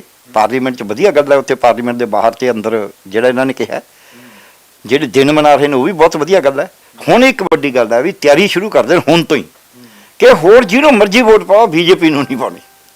ਸੂਬਿਆਂ ਦੀਆਂ ਚੋਣਾਂ ਦੇ ਵਿੱਚ ਬੈਸਟ ਸਟੈਂਡ ਇਹ ਹੈ ਕਿ ਬੀਜੇਪੀ ਨੂੰ ਵੋਟ ਨਹੀਂ ਪਾਉਣੀ, ਹੋਰ ਜਿਹਨੂੰ ਮਰਜ਼ੀ ਪਾਓ। ਜਿਹੜਾ ਮਿਸ਼ਨ ਤੁਸੀਂ ਕਹਿੰਦੇ 2022 ਮਿਸ਼ਨ 2022 ਕੋਈ ਇਕੱਲਾ ਪੰਜਾਬ ਨਹੀਂ ਹੈ। ਤੁਸੀਂ ਜੇ ਮਿਸ਼ਨ ਰੱਖਣ ਦਾ ਮਿਸ਼ਨ 2024 ਕਹੋ। ਦੇਸ਼ ਦੇ ਉੱਤੇ ਕਬਜ਼ਾ ਕਿਉਂ ਨਾ ਕਰੇ ਪੰਜਾਬ, ਜਾਂ ਦੇਸ਼ ਦਾ ਕਿਸਾਨ। ਦੇਸ਼ ਦਾ ਕਿਸਾਨ 60% ਨੂੰ ਰੁਜ਼ਗਾਰ ਕਿਸਾਨ ਦੇ ਰਿਹਾ, ਤੇ ਕਿਸਾਨ ਕਿਉਂ ਨਾ ਰਾਜ ਕਰੇ? ਕਿਸਾਨ ਇਹਨਾਂ ਦੇ ਥੱਲੇ ਕਿਉਂ ਲੱਗ ਕੇ ਰਹੇ? ਉਹ ਬੰਦੇ ਜਿਨ੍ਹਾਂ ਨੇ ਦੇਸ਼ 'ਚ ਕਦੇ ਕੁਰਬਾਨੀ ਨਹੀਂ ਕਰੀ, ਤੇ ਵਪਾਰ ਕਰਨ ਵਾਲੇ ਹੈਗੇ ਨੇ, ਅੰਬਾਨੀਆਂ ਅਡਾਨੀਆਂ ਦੇ ਹੈਗੇ ਨੇ, ਜਿਹੜੇ ਸਾਡੀ ਭਾਸ਼ਾ ਨੂੰ, ਸਾਡੇ ਸੱਭਿਆਚਾਰ ਨੂੰ ਢਾਹ ਲਾਉਂਦੇ ਨੇ, ਉਹਨਾਂ ਨੂੰ ਗੱਦੀ ਤੇ ਕਿਉਂ ਛੱਡਿਆ ਜਾਵੇ? ਇੱਕ ਨਾਰਾ ਵੀ ਹੈ ਇਹਨਾਂ ਦਾ, ਕਹਿੰਦੇ ਡਰਦੇ ਨਹੀਂ ਮੋਦੀ ਦੀ ਘੁਰਕੀ ਤੋਂ, ਖਿੱਚ ਲਿਆਵਾਂਗੇ ਕੁਰਸੀ ਤੋਂ। ਸੋ ਇਹ ਮੋਦੀ ਨੂੰ ਕੁਰਸੀ ਤੋਂ ਖਿੱਚਣ ਦੀ ਲੋੜ ਹੈ, ਨਾ ਕਿ ਪੰਜਾਬ, ਹਰਿਆਣਾ, ਹਿਮਾਚਲ ਇਹਨਾਂ 'ਚ ਅਜੇ ਜ਼ੋਰ ਲਾਉਣ ਦੀ। ਡਾਕਟਰ ਸਾਹਿਬ ਜੇ ਗੱਲ ਕਰੀਏ ਤਾਂ ਤੁਸੀਂ ਕਿਹਾ ਵੀ 2022 ਦੇ ਵਿੱਚ ਮਿਸ਼ਨ ਦੇ ਵਿੱਚ ਕਿਹਾ ਜਾਵੇ ਵੀ ਬੀਜੇਪੀ ਨੂੰ ਵੋਟ ਨਾ ਪਾਓ, ਹੋਰ ਕਿਸੇ ਮਰਜ਼ੀ ਪਾਰਟੀ ਨੂੰ ਵੋਟ ਪਾ ਦਿਓ, ਪਰ ਪੰਜਾਬ ਦੇ ਵਿੱਚ ਤਾਂ ਇਹਨਾਂ ਦੀ ਭਾਈਵਾਲ ਪਾਰਟੀ ਬੈਠੀ ਹੈਗੀ, ਜਿਹੜੀ ਅਕਾਲੀ ਦਲ ਦਾ ਪਿਛਲੇ ਸਾਲਾਂ ਦੇ ਵਿੱਚ ਅਲਾਇੰਸ ਟੁੱਟ ਜਾਂਦਾ, ਫਿਰ ਕੀ ਉਹਨੂੰ ਵੋਟ ਪਾਉਣ ਜਾਂ ਕੀ ਕਾਂਗਰਸ ਨੂੰ ਵੋਟ ਪਾਉਣ ਜਿਨ੍ਹਾਂ ਨੇ 84 ਦੇ ਵਿੱਚ ਪੰਜਾਬ ਦਾ ਘਾਣ ਕਰਤਾ? ਕੀ ਵੋਟ ਆਮ ਆਦਮੀ ਨੂੰ ਪਾਉਣ ਜਿਹੜੀ ਜਜ਼ਬਾਤਾਂ ਨਾਲ ਖੇਡ ਗਏ? ਗੱਲ ਸਮਝੋ ਤੁਸੀਂ ਵੀ ਵੋਟ ਤਾਂ ਕਿਸੇ ਨੂੰ ਪਾਉਣੀ ਹੀ ਆ। 1992 'ਚ ਜਿਹੜੀ ਚੋਣ ਹੋਈ ਸੀ ਪੰਜਾਬ 'ਚ, ਤੁਹਾਨੂੰ ਪਤਾ ਕਿੰਨੀਆਂ ਵੋਟਾਂ ਨਾਲ ਜਿੱਤਿਆ ਸੀ ਬੇਅੰਤ ਸਿੰਘ ਦੀ ਸਰਕਾਰ? ਕਿਤੇ 1000, ਕਿਤੇ 1500, ਕਿਤੇ 2000। ਵੋਟਾਂ ਪਾਉਣ ਜਾਂ ਨਾ ਪਾਉਣ, ਸਾਡਾ ਸਿਸਟਮ ਐਸਾ ਹੈ, ਜੇ ਜਿੱਥੇ 2 ਲੱਖ ਵੋਟ ਹੈ ਉੱਥੇ ਸਿਰਫ 500 ਵੋਟ ਪੋਲ ਹੋਵੇ, 500 ਵੀ ਛੱਡੋ, 50 ਵੋਟਾਂ ਪੋਲ ਹੋਣ, ਉਹਨਾਂ 'ਚੋਂ ਜਿਹੜਾ 26 ਦਾ ਗਿਆ ਉਹ ਜਿੱਤ ਜੂ। ਸਮਝੋ ਤੁਸੀਂ। ਇਸ ਕਰਕੇ ਵੋਟਾਂ ਦੀ ਗਿਣਤੀ ਨਾਲ ਨਹੀਂ ਸੰਬੰਧ, ਸਾਡੇ ਪ੍ਰੋਸੀਜਰ 'ਚ ਹੈ, ਉਹਦੇ ਵਿੱਚ ਕਿਸੇ ਨੂੰ ਪਾਉਣ ਨਾ ਪਾਉਣ। ਹੁਣ ਜਿਹੜਾ ਆਪਾਂ ਕਹਿੰਦੇ ਕਾਂਗਰਸ ਨੇ ਬੜੀਆਂ ਜਾਤੀਆਂ ਕਰੀਆਂ ਨੇ, ਕਾਂਗਰਸ ਨੇ ਕਿਹੜਾ ਪੰਜਾਬ ਨਾਲ ਕੋਈ ਉਹ ਕਰਿਆ? ਅਕਾਲੀਆਂ ਨੇ ਬੀਜੇਪੀ ਨਾਲ 9 ਮਾਸ ਦਾ ਰਿਸ਼ਤਾ ਰੱਖਿਆ, ਨਾਲ ਇਹਨਾਂ ਨੇ ਸਾਰਾ ਜਿਹੜਾ ਸਾਡਾ ਸੰਗਤ ਦਾ ਤੇ ਪੰਗਤ ਦਾ ਸਿਧਾਂਤ ਸੀ, ਉਹਨੂੰ ਸਭ ਤੋਂ ਵੱਡੀ ਢਾਤਾ ਅਕਾਲੀਆਂ ਨੇ ਲਾਈ ਹੈ। ਕਿਉਂਕਿ GST ਮਾਫ ਕਰਾਇਆ, ਇਹ ਕਹਿ ਕੇ ਵੀ ਤਾਂ ਖਰੈਤੀ ਭੋਜਨ ਹੈ ਜੀ। ਇਹ ਖਰੈਤੀ ਭੋਜਨ ਨਹੀਂ ਹੈ, ਇਹ ਪੰਗਤ ਹੈ। ਲੰਗਰ ਤੇ ਖਰੈਤੀ ਭੋਜਨ 'ਚ ਬਹੁਤ ਵੱਡਾ ਅੰਤਰ ਹੈ। ਲੰਗਰ ਨੂੰ ਖਰੈਤੀ ਭੋਜਨ ਨਹੀਂ ਕਿਹਾ ਜਾ ਸਕਦਾ। ਲੰਗਰ ਤਾਂ ਬਾਬੇ ਨੇ ਸ਼ੁਰੂ ਕਰਿਆ ਹਰੇਕ ਵਾਸਤੇ, ਉੱਤੇ ਰਾਜਾ ਵੀ ਰੰਕ ਵੀ। ਖਰੈਤੀ ਭੋਜਨ ਤਾਂ ਗਰੀਬ ਵਾਸਤੇ ਹੁੰਦਾ ਸਿਰਫ। ਸੋ ਸਾਡਾ ਲੰਗਰ, ਸਾਡਾ ਤਾਂ ਸਿਧਾਂਤ ਹੈ ਲੰਗਰ। ਅਸੀਂ ਤਾਂ ਲੰਗਰ ਸੰਗਤ ਔਰ ਪੰਗਤ ਦੇ ਉੱਤੇ ਤਾਂ ਅਸੀਂ ਖੜੇ ਹਾਂ। ਇਹੀ ਤਾਂ ਸਾਡੀ ਤਾਕਤ ਹੈ। ਉਸ ਤਾਕਤ ਦੇ ਨਾਲ ਸਮਝੌਤਾ ਕਰਦੇ ਆ। ਸੋ ਇਸ ਕਰਕੇ ਉਹਦੇ ਨਾਲ ਵੀ ਮੈਂ ਇਹ ਨਹੀਂ ਕਹਿੰਦਾ ਉਹਨੂੰ ਵੋਟ ਪਾਓ। ਆਪ ਵਾਲਿਆਂ ਦਾ ਜਿਹੜਾ ਤੁਸੀਂ ਕਹਿੰਦੇ ਹੋ, ਆਪ ਵਾਲੇ ਤਾਂ ਲੋਕ ਇਹੀ ਕਹਿੰਦੇ ਨੇ ਵੀ ਬੀ ਟੀਮ ਹੈ ਉਹਦੀ, ਬੀਜੇਪੀ ਦੀ ਹੈ। ਤੇ ਲੋਕਾਂ ਦਾ ਇਹ ਵੀ ਕਹਿਣਾ ਨਾ ਵੀ ਉਹ ਜਿਹੜੇ ਉਹਨਾਂ ਦੇ ਮਗਰ ਚੱਲੇ ਲੋਕ, ਉਹਨਾਂ ਦੇ ਜਜ਼ਬਾਤ ਸੀ ਉਸ ਵਕਤ ਤੇ ਉਹਨਾਂ ਨਾਲ ਖੇਡਿਆ ਗਿਆ ਇੱਕ ਤਰ੍ਹਾਂ ਦਾ। ਜਿਹੜੇ ਲੋਕ ਨੇ ਜਿਹੜੇ ਉਹਨਾਂ ਦੇ ਨਾਲ ਜੁੜੇ ਸੀ ਤੇ ਇੱਕਦਮ ਟੁੱਟ ਗਏ। ਕਿਉਂ ਟੁੱਟਣ ਦਾ ਕੀ ਕਾਰਨ ਬਣਿਆ? ਇੱਕ ਟਾਈਮ 4 MP ਜਿੱਤਦੇ ਨੇ ਤੇ ਇੱਕ ਟਾਈਮ 1 MP ਰਹਿ ਜਾਂਦਾ। ਫਿਰ ਵੋਟਾਂ ਕਿਹਨੂੰ ਪਾਉਣ? ਪੰਜਾਬ ਦੇ ਲੋਕ ਕਿੱਧਰ ਨੂੰ ਜਾਣ? ਇਹ ਵੱਡੇ ਸਵਾਲ ਨੇ ਜੀ। ਬਿਲਕੁਲ ਠੀਕ ਹੈ ਤੁਹਾਡੇ ਸਵਾਲ ਹੈ। ਸਵਾਲ ਇਹ ਵੀ ਜੇ ਕਿਸਾਨ, ਮੈਂ ਤੁਹਾਨੂੰ ਇਹ ਮੇਰਾ ਦੂਜਾ ਸਵਾਲ ਹੈ, ਜਿਹੜੇ ਤੁਹਾਡੇ ਵੱਡੇ ਸਵਾਲਾਂ ਦਾ ਜਵਾਬ ਤਾਂ ਆਊਗਾ ਆਪਾਂ ਨੂੰ ਜੇ ਅਸੀਂ ਸਮਝਾਂ ਵੀ ਜੇ ਮੰਨ ਲਓ ਕੋਈ ਖੜੇ ਹੁੰਦੇ ਨੇ, ਉਹਨਾਂ ਨੂੰ ਵੋਟ ਪਾ ਵੀ ਦਿੰਦੇ ਨੇ, ਫਿਰ ਕੀ ਹੋਊ? ਆਪਾਂ ਵੋਟ ਕਾਹਦੇ ਵਾਸਤੇ ਪਾ ਰਹੇ ਹਾਂ? ਵੋਟ ਪਾ ਰਹੇ ਹਾਂ ਕਿ ਇੱਥੇ ਇੱਕ ਚੰਗਾ ਪ੍ਰਸ਼ਾਸਨ ਹੋਵੇ। ਇਹ ਚੰਗਾ ਪ੍ਰਸ਼ਾਸਨ ਹੋਣਾ ਕਾਹਦਾ? ਇਹ ਤਾਂ ਹੋਣਾ ਜੇ ਕੇਂਦਰ ਨੇ ਜਿਹੜੇ ਆਪਣੇ ਹੱਕ ਖੋੜੇ, ਸਾਡੇ ਸਾਰੇ ਹੱਕ ਹਕੂਕ ਕੇਂਦਰ ਨੇ ਖੋੜੇ। ਇੱਥੇ ਅੱਜ ਹੁਣ ਇਹ ਆ ਗਿਆ ਰੂਲ, ਸਰਫੇਸ ਟਰਾਂਸਪੋਰਟ ਦਾ ਐਕਟ ਪਾਸ ਹੋ ਗਿਆ। ਜਿਹੜੇ ਬੰਦੇ ਨੇ RC ਬਣਾਉਣੀ ਹੈ, ਡਰਾਈਵਿੰਗ ਲਾਇਸੈਂਸ ਬਣਾਉਣਾ ਹੈ, ਉਹ ਕੇਂਦਰ ਦਾ ਅਧਿਕਾਰੀ ਬਣਾਊ ਰੇ ਬੈਠ ਕੇ। ਪਾਣੀ ਦੇ ਉੱਤੇ ਕੇਂਦਰ ਦਾ ਕੰਟਰੋਲ ਹੈ। ਖੇਤੀ ਨੇ ਆ ਬਿਨਾਂ ਨਹੀਂ, ਕੇਂਦਰ ਦਾ ਕੰਟਰੋਲ ਹੈ। ਸਿੱਖਿਆ ਦੇ ਉੱਤੇ ਨਵੀਂ ਸਿੱਖਿਆ ਨੀਤੀ ਕੇਂਦਰ ਦਾ ਕੰਟਰੋਲ ਹੈ। ਮੈਡੀਕਲ ਸਿੱਖਿਆ ਤੇ ਸਿਹਤ ਆਪਾਂ ਦੇਖਿਆ ਨਹੀਂ ਕੋਵਿਡ ਦੇ ਦੌਰਾਨ ਕਿਹੜੇ ਏਰੀਆ ਦੇ ਵਿੱਚ ਜ਼ਿਆਦਾ ਕੋਵਿਡ ਕੇਸ ਨੇ, ਇਹ ਇੱਥੋਂ ਦੀ ਸਰਕਾਰ ਨਹੀਂ ਕਹਿ ਸਕਦੀ, ਦਿੱਲੀ ਸਰਕਾਰ ਕਹੂਗੀ। ਕਿਹੜੇ ਏਰੀਆ 'ਚ ਦੁਕਾਨ ਖੁੱਲ੍ਹਣੀ ਹੈ, ਕਿਹੜੇ 'ਚ ਨਹੀਂ ਖੁੱਲ੍ਹਣੀ, ਦਿੱਲੀ ਸਰਕਾਰ ਫੈਸਲੇ ਕਰਦੀ ਸੀ। ਇਹ ਹੁਣ ਇਹਨਾਂ ਨੂੰ ਕਿਹਾ ਵੀ ਤੁਸੀਂ ਕਰ ਲਓ। ਸੋ ਜੇ ਸਾਡਾ ਪਾਣੀ, ਜੇ ਸਾਡੀ ਖੇਤੀ, ਜੇ ਸਾਡੀ ਬਿਜਲੀ, ਜੇ ਸਾਡੇ ਜੰਗਲ, ਜੇ ਸਾਡੀ ਜ਼ਮੀਨ, ਜੇ ਸਾਡੀ ਟਰਾਂਸਪੋਰਟ, ਜੇ ਸਾਡੀ ਇੰਡਸਟਰੀ, ਜੇ ਸਾਡਾ GST ਪੈਸਾ ਇਕੱਠਾ ਕਰਨ ਦਾ ਤਰੀਕਾ, ਜੇ ਸਾਡੇ ਲੈਂਡ ਆਰਡਰ, ਜਿਹੜੇ ਮਰਜ਼ੀ, ਤੁਸੀਂ ਨਵਾਂ ਸ਼ਹਿਰ ਦੀ ਕਹਾਣੀ ਸੁਣੀ ਹੈ, 2 ਨੌਜਵਾਨਾਂ ਨੂੰ UAPA ਦੇ ਅੰਡਰ ਇਸ ਕਰਕੇ ਫੜਦਾ ਵੀ ਉਹਨਾਂ ਦੇ ਘਰੇ ਖਾਲਸਾ ਦਾ ਲਿਟਰੇਚਰ ਮਿਲ ਗਿਆ। ਕਹਿੰਦੇ ਬਈ ਲਿਟਰੇਚਰ ਰੱਖਣਾ ਕਿਹੜਾ ਗੁਨਾਹ ਹੈ? ਇਹ ਤਾਂ ਸੁਪਰੀਮ ਕੋਰਟ ਕਹਿੰਦੀ ਆ ਵੀ ਲਿਟਰੇਚਰ ਰੱਖਣਾ ਕੋਈ ਗੁਨਾਹ ਨਹੀਂ। ਉਹਨਾਂ ਨੇ ਕਿਹੜੀ ਗਨ ਚੁੱਕੀ ਹੋਈ ਸੀ? ਕਿਹੜੀ AK-47 ਲਈ ਫਿਰਦੇ ਸੀ?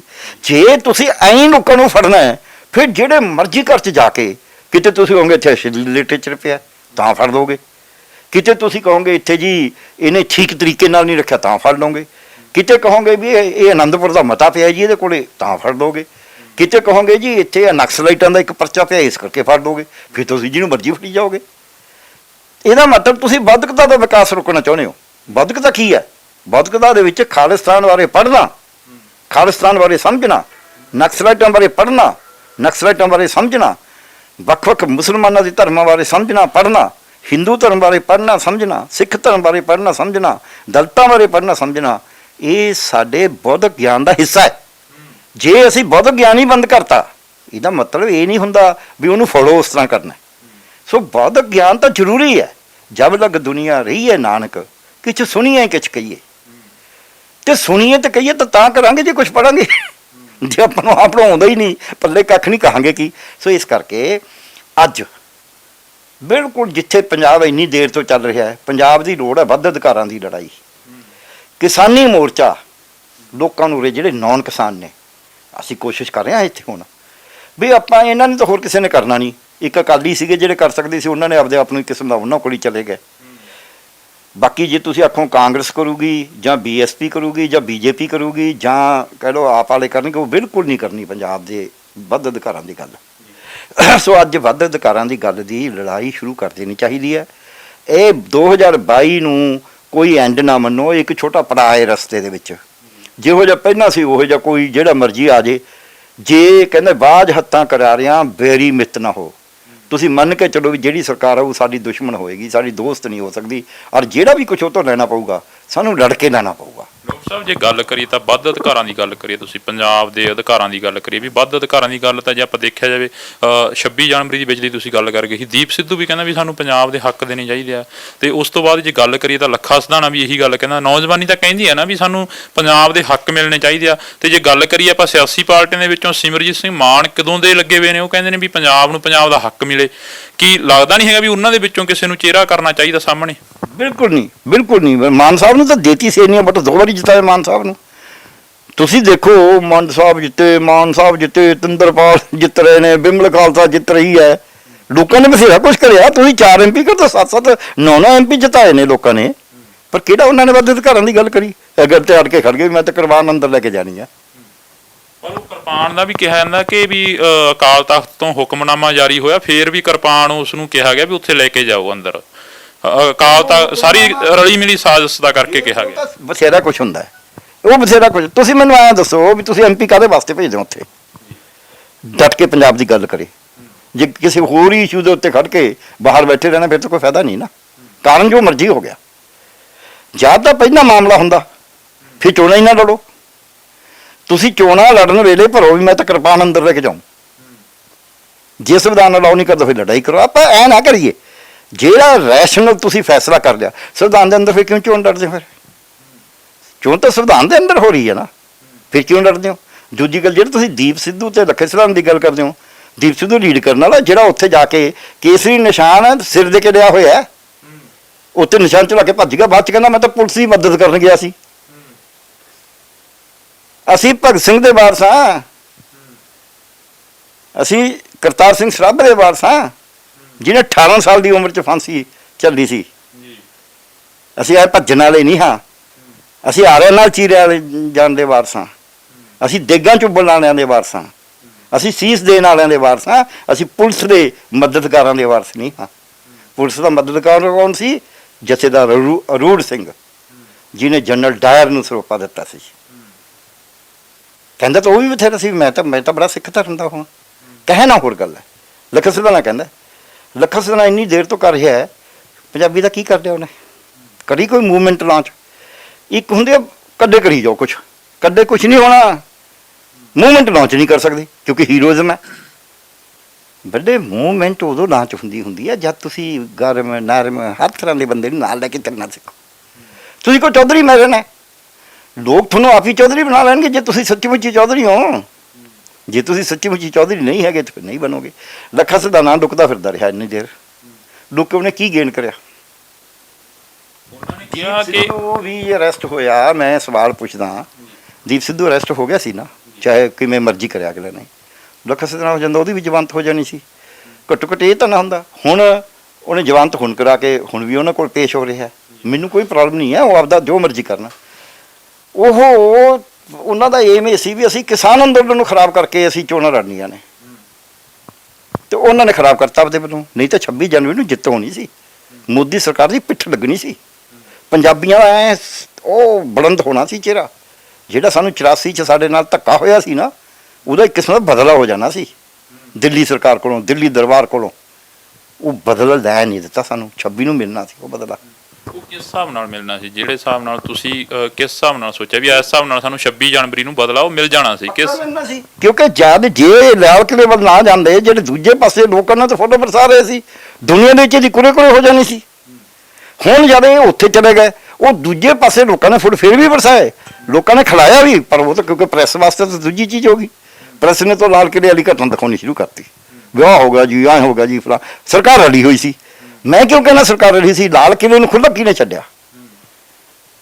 ਦੀਪ ਸਿੱਧੂ, ਲੱਖਾ ਸਿੱਧਣਾ ਜਾਣਾ ਚਾਹੁੰਦੇ ਨੇ, ਨਹੀਂ ਜਾਣਾ ਚਾਹੁੰਦੇ, ਪੰਨੂ ਬੰਦੇਰ ਜਾਣਾ ਚਾਹੁੰਦੇ, ਨਹੀਂ ਜਾਣਾ ਚਾਹੁੰਦੇ, ਇਹਨਾਂ ਦਾ ਕੰਮ ਹੈ। ਮੈਂ ਇਹ ਪੁੱਛਦਾ ਵੀ ਜਿਹੜੇ ਐਡੇ ਦਰਵਾਜ਼ੇ ਜਿਹੜੇ ਹਾਥੀ ਨਹੀਂ ਤੋੜ ਸਕਦਾ, ਤੋਪਾਂ ਨਾਲ ਤੋੜਨੇ ਔਖੇ ਨੂੰ ਖੁੱਲ੍ਹੇ ਕਿਵੇਂ ਕੀਤਾ?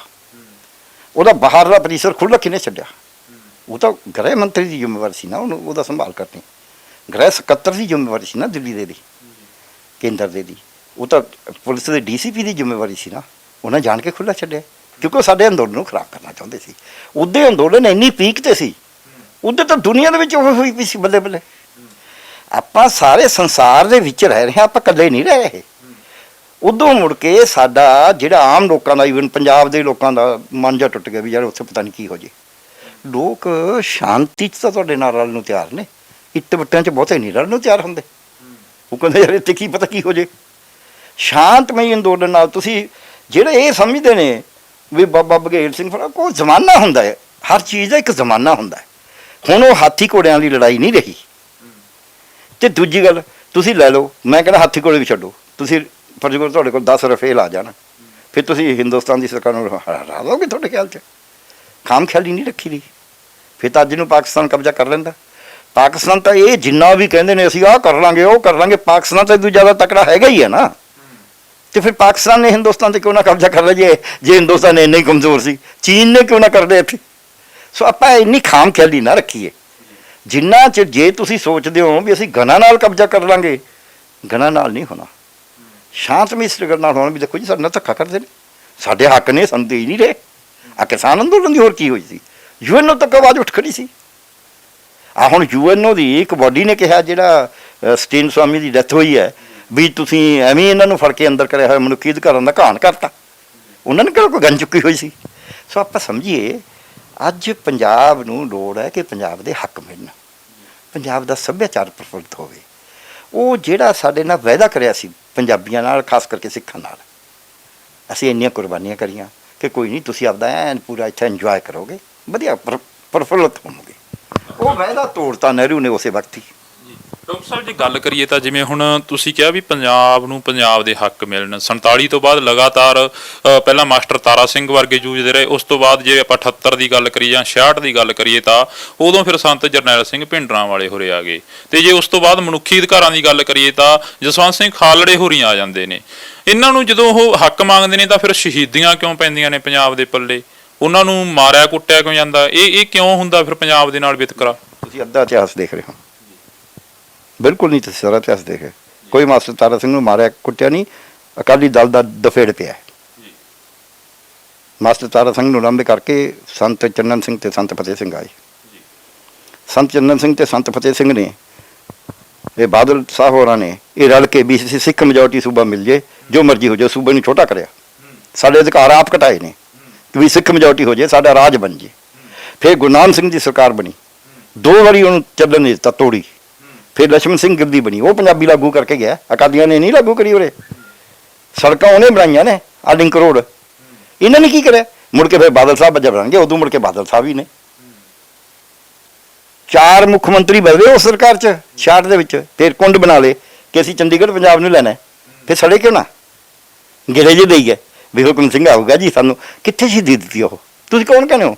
66 ਦੇ ਵਿੱਚ ਕੁੰਡ ਬਣਾਏ ਸੀ ਤਾਂ ਅਕਾਲ ਤਖਤ ਸਾਹਿਬ ਦੇ ਉੱਤੇ, ਵੀ ਤਾਂ ਸੜ ਕੇ ਮਰ ਜਾਣਾ ਸੰਤ ਫਤਿਹ ਸਿੰਘ ਤੇ ਸੰਤ ਚੰਨਨ ਸਿੰਘ ਨੇ। ਫਿਰ ਸੜੇ ਕਿਉਂ ਨਹੀਂ? ਮਿਲਿਆ ਤਾਂ ਹੈ ਨਹੀਂ ਚੰਡੀਗੜ੍ਹ।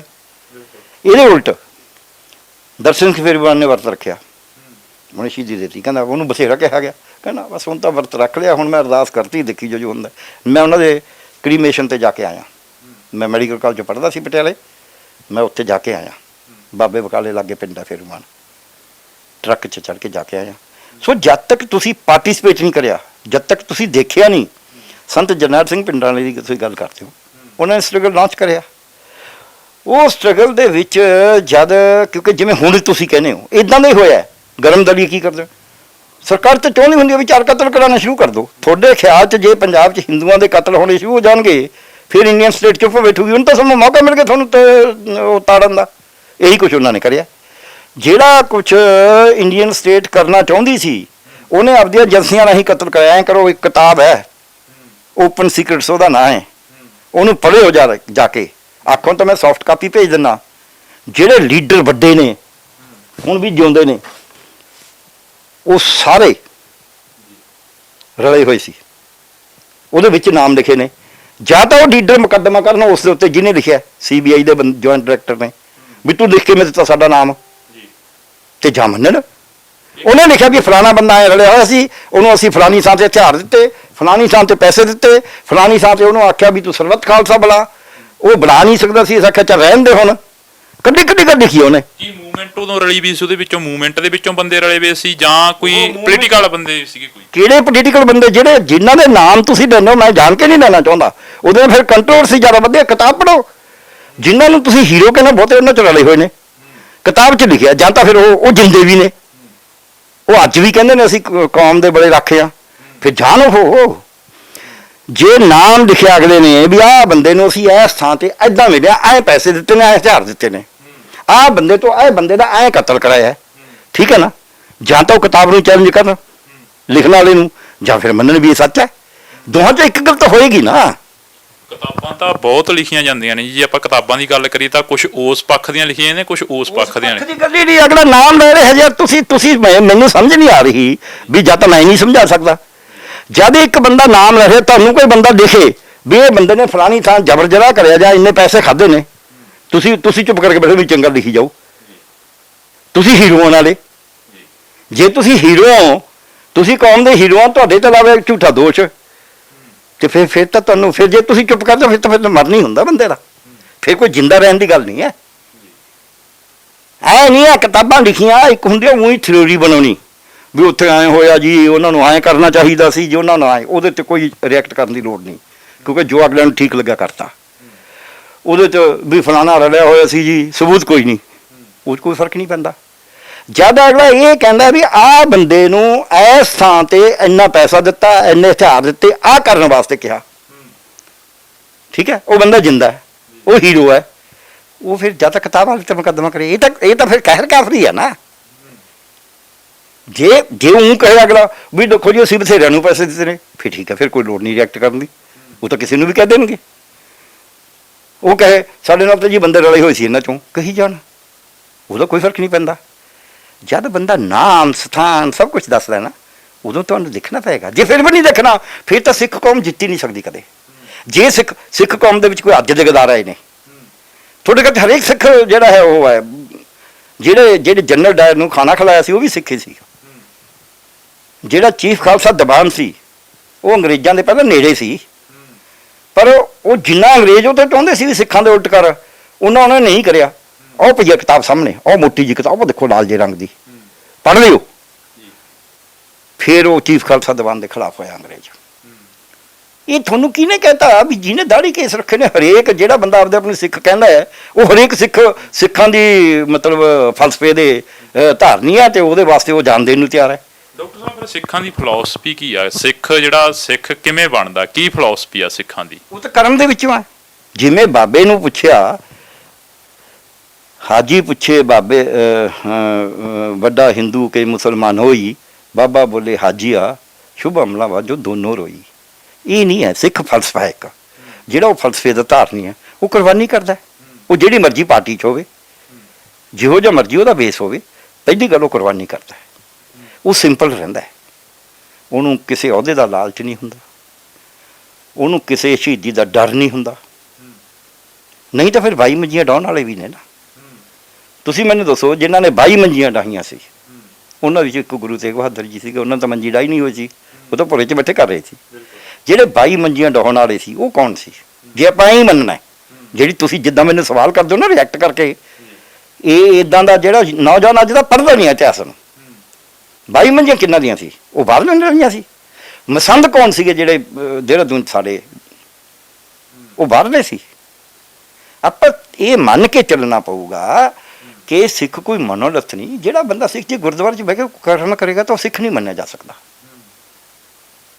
ਭਾਵੇਂ ਉਹਨੇ ਭੇਸ ਤਾਂ ਆਇਆ ਹੋਵੇ। ਜੇ ਗੁਰੂ ਸਾਹਿਬ ਨੇ ਕਿਹਾ ਹੈ ਚਿੱਟੇ ਜਿਨ ਕੇ ਕੱਪੜੇ ਮੈਲੇ ਚਿੱਤ ਕਠੋਰ ਜਿਓ, ਬਾਹਰੋਂ ਧੋਤੀ ਤੂੰਬੜੀ ਅੰਦਰ ਵਿਸਨ ਕੋਰ ਜਿਓ, ਸਾਧ ਭਲੇ ਆ ਨਾਤਿਆਂ ਚੋਰ ਸੇ ਚੋਰਾ ਚੋਰ ਜਿਓ, ਦੇ ਕੇ ਚੌਕਾ ਕੱਢੀ ਕਾਰ ਉੱਪਰ ਆਏ ਬੈਠੇ ਕੁੜਿਆਰ, ਮਤ ਫਿੱਟੇ ਵੇ ਮਤ ਫਿੱਟੇ ਅੰਨ ਸਾਡਾ ਇਹ ਫਿੱਟੇ, ਤਨ ਫਿੱਟੇ ਫੇੜ ਕਰੇਨ ਮਨ ਝੂਠੇ ਚੂੜੀ ਭਰੇਨ। ਜੇ ਉਹ ਕਿਹਾ ਉਸ ਵਕਤ ਦੇ ਜਿਹੜੇ ਸੀਗੇ ਪੁਜਾਰੀ, ਤੇ ਹੁਣ ਦੇ ਜਿਹੜੇ ਪੁਜਾਰੀ ਨੇ ਜੇ ਉਹ ਇਹੀ ਕੁਛ ਕਰਨਗੇ ਫਿਰ ਉਹਨਾਂ ਨੂੰ ਕਿਵੇਂ ਮੰਨ ਲਓਗੇ? ਮੈਂ ਐਜ਼ ਏ ਡਾਕਟਰ ਦੇਖਿਆ, ਮੈਂ ਕਹਿਣਾ ਨਹੀਂ ਚਾਹੁੰਦਾ ਮੀਡੀਆ 'ਚ। ਗੁਰੂ ਸਾਹਿਬ ਨੇ ਆਖਿਆ ਜਿਤ ਪੀਤੇ ਮਤ ਦੂਰ ਹੋਏ, ਬਰਨ ਪਵੇ ਵਿੱਚ ਆਏ, ਆਪਾ ਪਰਕਾ ਨਾ ਪਛਾਣੀ, ਖਸਮੋ ਧੱਕੇ ਖਾਏ, ਐਸਾ ਮਦ ਮੂਰ ਨਾ ਪੀਛੇ ਜੇ ਕਾ ਪਾਰ ਵਸਾਏ। ਤੁਸੀਂ ਕਹਿ ਸਕਦੇ ਹੋ ਇੱਥੇ ਮੀਡੀਆ 'ਤੇ ਵੀ ਜਿਹੜੇ ਸਾਰੇ ਮੈਂਬਰ ਨੇ ਸਾਰੇ ਪ੍ਰਬੰਧਕ ਨੇ ਸ਼ਰਾਬ ਨਹੀਂ ਪੀਂਦੇ, ਕਹਿ ਸਕਦੇ? ਫਿਰ ਆਪਾਂ ਇਹ ਮੰਨ ਕੇ ਚੱਲੀਏ ਵੀ ਬਹੁਤ ਵੱਡੀਆਂ ਕੁਰਬਾਨੀਆਂ ਵਾਲੇ ਸਿੱਖ ਹੈਗੇ ਨੇ, ਹੁਣ ਵੀ ਹੈਗੇ ਨੇ, ਬਹੁਤ ਵੱਡਾ ਤਿਆਗ ਕਰਨ ਵਾਲੇ ਨੇ, ਪਰ ਐਟ ਦੀ ਸੇਮ ਟਾਈਮ ਸਰਕਾਰ ਦੇ ਨਾਲ ਮਿਲਣ ਵਾਲੇ ਵੀ ਹੈਗੇ ਨੇ। ਇਹ ਆਪਾਂ ਕਿਵੇਂ ਮੰਨ ਸਕਦੇ ਹਾਂ ਵੀ ਇਹ ਨਹੀਂ ਹੈਗੇ?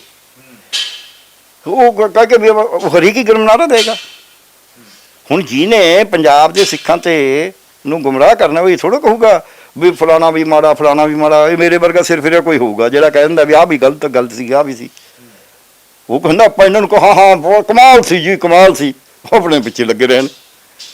ਬਈ ਜਿਹੜਾ ਬੰਦਾ ਤੁਹਾਨੂੰ ਇਹੋ ਜਿਹੇ ਨਾਅਰੇ ਦਿੰਦਾ ਹੈ, ਜਿਹੜੇ ਨਾਅਰੇ ਨਾਲ ਤੁਹਾਡੀ ਜਿੱਤ ਹੋਣੀ ਨਹੀਂ ਸੀ, ਦੀਆਂ ਹੋਣੀਆਂ ਨੇ, ਇਹ ਤੋਂ ਇਹ ਪਤਾ ਲੱਗਦਾ ਵੀ ਉਹ ਕਿਤੇ ਨਾ ਕਿਤੇ ਏਜੰਸੀਆਂ, ਕਿਉਂਕਿ ਏਜੰਸੀਆਂ ਦਾ ਇੰਟਰਸਟ ਹੈ, ਏਜੰਸੀਆਂ ਦਾ ਹਮੇਸ਼ਾ ਇੰਟਰਸਟ ਹੈਗਾ ਕਿ ਵਾਇਲੈਂਸ ਹੋਵੇ। ਜਿਹੜੀ ਹਿੰਸਾ ਹੈ ਉਹ ਸਟੇਟ ਕਰਦੀ ਹੈ। ਹੁਣ ਤੁਸੀਂ ਕਿਸਾਨ ਅੰਦੋਲਨ ਨਹੀਂ ਦੇਖਦੇ, ਕਿਸਾਨ ਅੰਦੋਲਨ ਤਰ੍ਹਾਂ ਕਰਦੇ ਨੇ ਵੀ ਕਿਤੇ ਆ ਕੇ ਯਾਰ ਕਹੋ ਜੀ ਇੱਥੇ ਤੋੜ ਭੰਨ ਨਾ ਕਰ ਜੇ, ਸਰਕਾਰ ਕਰਵਾ ਰਹੀ ਹੈ। ਹੁਣ ਜੇ ਕਿਸਾਨ ਆਪ ਹੀ ਤੋੜ ਭੰਨ ਕਰਨ ਲੱਗ ਜਾਣ ਜਾ ਕੇ, ਅੱਜ ਮੈਂ ਪਹਿਲਾਂ ਟਾਵਰ ਤੋੜੇ ਸੀ ਉਹ ਤਾਂ ਮੈਂ ਰਿਐਕਟ ਕਰਿਆ ਸੀ ਵੀ ਇਹ ਟਾਵਰ ਤੋੜ ਕੇ ਮਾਰ ਖਾਓਗੇ। ਸੋ ਇਸ ਕਰਕੇ ਸਾਨੂੰ ਵਾਇਲੈਂਸ ਜਿਹੜੀ ਅੰਦੋਲਨ ਜਿਹੜੇ ਨੇ ਸ਼ਾਂਤ ਵੀ ਪੂਰੀ ਦੁਨੀਆ ਦਾ ਇਤਿਹਾਸ ਹੈ, ਕੋਈ ਅੱਜ ਦਾ ਸਾਡਾ ਕੱਢਿਆਂ ਦਾ ਥੋੜ੍ਹਾ। ਗੁਰਦੁਆਰਾ ਦਾ ਇਤਿਹਾਸ ਤੁਹਾਨੂੰ ਪਤਾ ਵੀ ਨਨਕਾਣਾ ਸਾਹਿਬ ਦਾ ਜਿਹੜਾ ਸਾਕਾ ਪੜ੍ਹਿਆ ਕੀ ਹੋਇਆ ਸੀ? ਨਨਕਾਣਾ ਸਾਹਿਬ ਦੇ ਵਿੱਚ ਜਿਹੜਾ ਨਰੈਣੂ ਮਹੰਤ ਵਰਗਿਆਂ ਦਾ, ਕਰਤਾਰ ਸਿੰਘ ਝੱਬਰ ਵਰਗਿਆਂ ਨੇ ਮੂਹਰੇ ਲੱਗ ਕੇ ਅਗਵਾਈ ਕਰੀ ਸੀ 1920 ਦੇ ਵਿੱਚ ਅਕਾਲੀ ਦਲ ਬਣਦਾ। ਪੂਰਾ ਪੜ੍ਹਿਓ, ਜਾ ਕੇ ਪੜ੍ਹਿਓ, ਫਿਰ ਤੁਹਾਨੂੰ ਪਤਾ ਲੱਗੂਗਾ। ਨਰੈਣੇ ਮਹੰਤ ਨੂੰ ਕੱਢਣ ਵਾਸਤੇ ਅਰਦਾਸਾ ਸੋਧ ਕੇ ਗਏ ਨਨਕਾਣਾ ਸਾਹਿਬ। ਲਛਮਣ ਧੀਰੋ ਵਾਲੀ ਜੀ ਦੀ ਅਗਵਾਈ 'ਚ ਜਥਾ ਗਿਆ ਪਹਿਲਾਂ। ਉਹ ਜਿਹੜਾ ਜਥਾ ਗਿਆ, ਕਰਤਾਰ ਸਿੰਘ ਝੱਬਰ ਹੋਰਾਂ ਨੇ ਉਹਨਾਂ ਨੂੰ ਮਿਲਣਾ ਸੀ, ਉਹ ਮਿਲੇ ਨਹੀਂ ਰਸਤੇ 'ਚ। ਉਹ ਜਥਾ ਗਿਆ, ਉੱਥੇ ਨਰੈਣ ਨਾ ਮਹੰਤ ਜਿਹੜਾ ਹੈ ਉਹ ਘਾਤ ਲਾ ਕੇ ਬੈਠਾ ਰਿਹਾ। ਇਹਨਾਂ ਨੇ ਜਾ ਕੇ ਸਿੰਘਾਂ ਨੇ ਪਾਠ ਸ਼ੁਰੂ ਕੀਤਾ। ਭਾਈ ਲਛਮਣ ਸਿੰਘ ਜੀ ਉੱਥੇ ਤਾਬੇ ਬੈਠੇ ਪਾਠ ਕਰ ਰਹੇ ਸੀ। ਉੱਥੇ ਕੋਇਆ ਗਿਆ ਸਾਰਿਆਂ ਨੂੰ, ਛੋਟੇ ਛੋਟੇ ਬੱਚਿਆਂ ਨੂੰ ਮਾਰਿਆ ਗਿਆ, ਅਤੇ ਭਾਈ ਲਛਮਣ ਸਿੰਘ ਧਾਰੋਵਾਲ ਜੀ ਨੂੰ ਜੰਡ ਨਾਲ ਬੰਨ੍ਹ ਕੇ ਸਾੜਿਆ ਗਿਆ, ਪਰ ਉਹ ਸ਼ਾਂਤਮਈ ਰਹੇ। ਉਹ ਉੱਥੇ ਹਥਿਆਰ ਚਲਾ ਸਕਦੇ ਸੀ ਕਿਉਂਕਿ ਫੈਸਲਾ ਸੀ ਸ਼ਾਂਤਮਈ ਰਹਿਣਾ। ਦੂਜੇ ਦਿਨ ਕਿਉਂਕਿ ਸ਼ਾਂਤਮਈ ਰਹੇ, ਨਰੈਣੇ ਮਹੰਤ ਨੇ ਗੁੰਡੇ ਇਕੱਠੇ ਕਰੇ ਹੋਏ ਸੀ। ਦੂਜੇ ਦਿਨ ਕਰਤਾਰ ਸਿੰਘ ਝੱਬਰ ਹੋਰਾਂ ਦਾ ਜਥਾ ਜਿਹੜਾ ਪਿੱਛੇ ਰਹਿ ਗਿਆ ਸੀ, ਉਹਨਾਂ ਨੂੰ ਮਿਲ ਨਹੀਂ ਸਕਿਆ ਜਿੱਥੇ ਉਹਨਾਂ ਨੇ ਮਿਲਣਾ ਸੀ ਪਹਿਲੇ ਦਿਨ। ਉਹ ਜਥਾ ਪਹੁੰਚ ਗਿਆ 2200 ਬੰਦੇ ਦੇ ਨਾਲ, ਨਾ ਸੌਰੀ 200 ਬੰਦੇ ਨਾਲ। ਉਹ ਬੰਦਾ ਜਥਾ ਜਦ ਉੱਥੇ ਪਹੁੰਚਿਆ ਤਾਂ ਫਿਰ ਅੰਗਰੇਜ਼ ਡਿਪਟੀ ਕਮਿਸ਼ਨਰ ਨੂੰ ਆ ਕੇ ਚਾਬੀਆਂ ਦੇਣੀਆਂ ਪਈਆਂ। ਉਹਨੂੰ ਸਮਝ ਆ ਗਈ ਵੀ ਇਹ ਤਾਂ ਕੰਮ ਹੁਣ ਖਰਾਬ ਹੋ ਗਿਆ, ਅਤੇ ਨਰੈਣੇ ਮਹੰਤ ਨੂੰ ਅਰੈਸਟ ਕਰਿਆ ਗਿਆ। ਜੇ ਉਹ ਪਹਿਲੇ ਦਿਨ ਉੱਥੇ ਡਾਂਗੋ ਸੋਟੀ ਹੋ ਜਾਂਦੇ ਨਾ, ਫਿਰ ਨਹੀਂ ਮਿਲਣੀਆਂ ਸੀ ਚਾਬੀਆਂ। ਡਾਕਟਰ ਸਾਹਿਬ ਦੀ ਗੱਲ ਕਰੀਏ ਤਾਂ ਪੰਜਾਬ ਦੀ ਆਪਾਂ ਵਾਰ-ਵਾਰ ਗੱਲ ਕਰਦੇ ਹਾਂ। ਪੰਜਾਬ ਇੱਕ ਅਜਿਹਾ ਸੂਬਾ ਰਿਹਾ, ਇੱਕ ਅਜਿਹਾ ਦੇਸ਼ ਵੀ ਰਿਹਾ ਕਿਸੇ ਟਾਈਮ। ਜੇ ਆਪਾਂ ਗੱਲ ਕਰੀਏ ਤਾਂ ਪੰਜਾਬ ਨੂੰ ਹੀ ਆ ਕੇ ਟਾਰਗੇਟ ਕਰਦੇ ਨੇ। ਕੋਈ ਪੋਲੀਟੀਕਲ ਪਾਰਟੀ ਹੋਵੇ, ਕੋਈ ਹੋਰ ਆਵੇ ਬਾਹਰੋਂ, ਉਹ ਵੀ ਆ ਕੇ ਪੰਜਾਬ ਦੇ ਵਿੱਚ ਕਹਿੰਦਾ ਵੀ ਪੰਜਾਬ ਮੈਨੂੰ ਮਿਲ ਜੇ। ਇਹਦਾ ਕੀ ਕਾਰਨ ਬਣਦਾ ਗਾ? ਕਿਉਂ ਆਖਰ ਪੰਜਾਬ ਦੇ ਆਪਦੇ ਗਦਾਰ ਹੁੰਦੇ ਨੇ ਤਾਂ ਕਰਕੇ ਪੰਜਾਬ ਨੂੰ ਟਾਰਗੇਟ ਕਰਿਆ ਜਾਂਦਾ? ਨਹੀਂ, ਆਪਦੇ ਗਦਾਰਾਂ ਕਰਕੇ ਨਹੀਂ ਕਰਿਆ ਜਾਂਦਾ, ਆਪਦੀ ਅਣਖ ਕਰਕੇ ਕਰਿਆ ਜਾਂਦਾ। ਗਦਾਰ ਤਾਂ ਉਹ ਖਰਾਬ ਕਰਦੇ ਨੇ, ਗਦਾਰਾਂ ਕਰਕੇ ਕਦੇ ਕੋਈ ਮੁਲਕ ਟਾਰਗੇਟ ਨਹੀਂ ਹੋਏਗਾ, ਅਣਖ ਵਾਲਿਆਂ ਕਰਕੇ ਹੋਏਗਾ।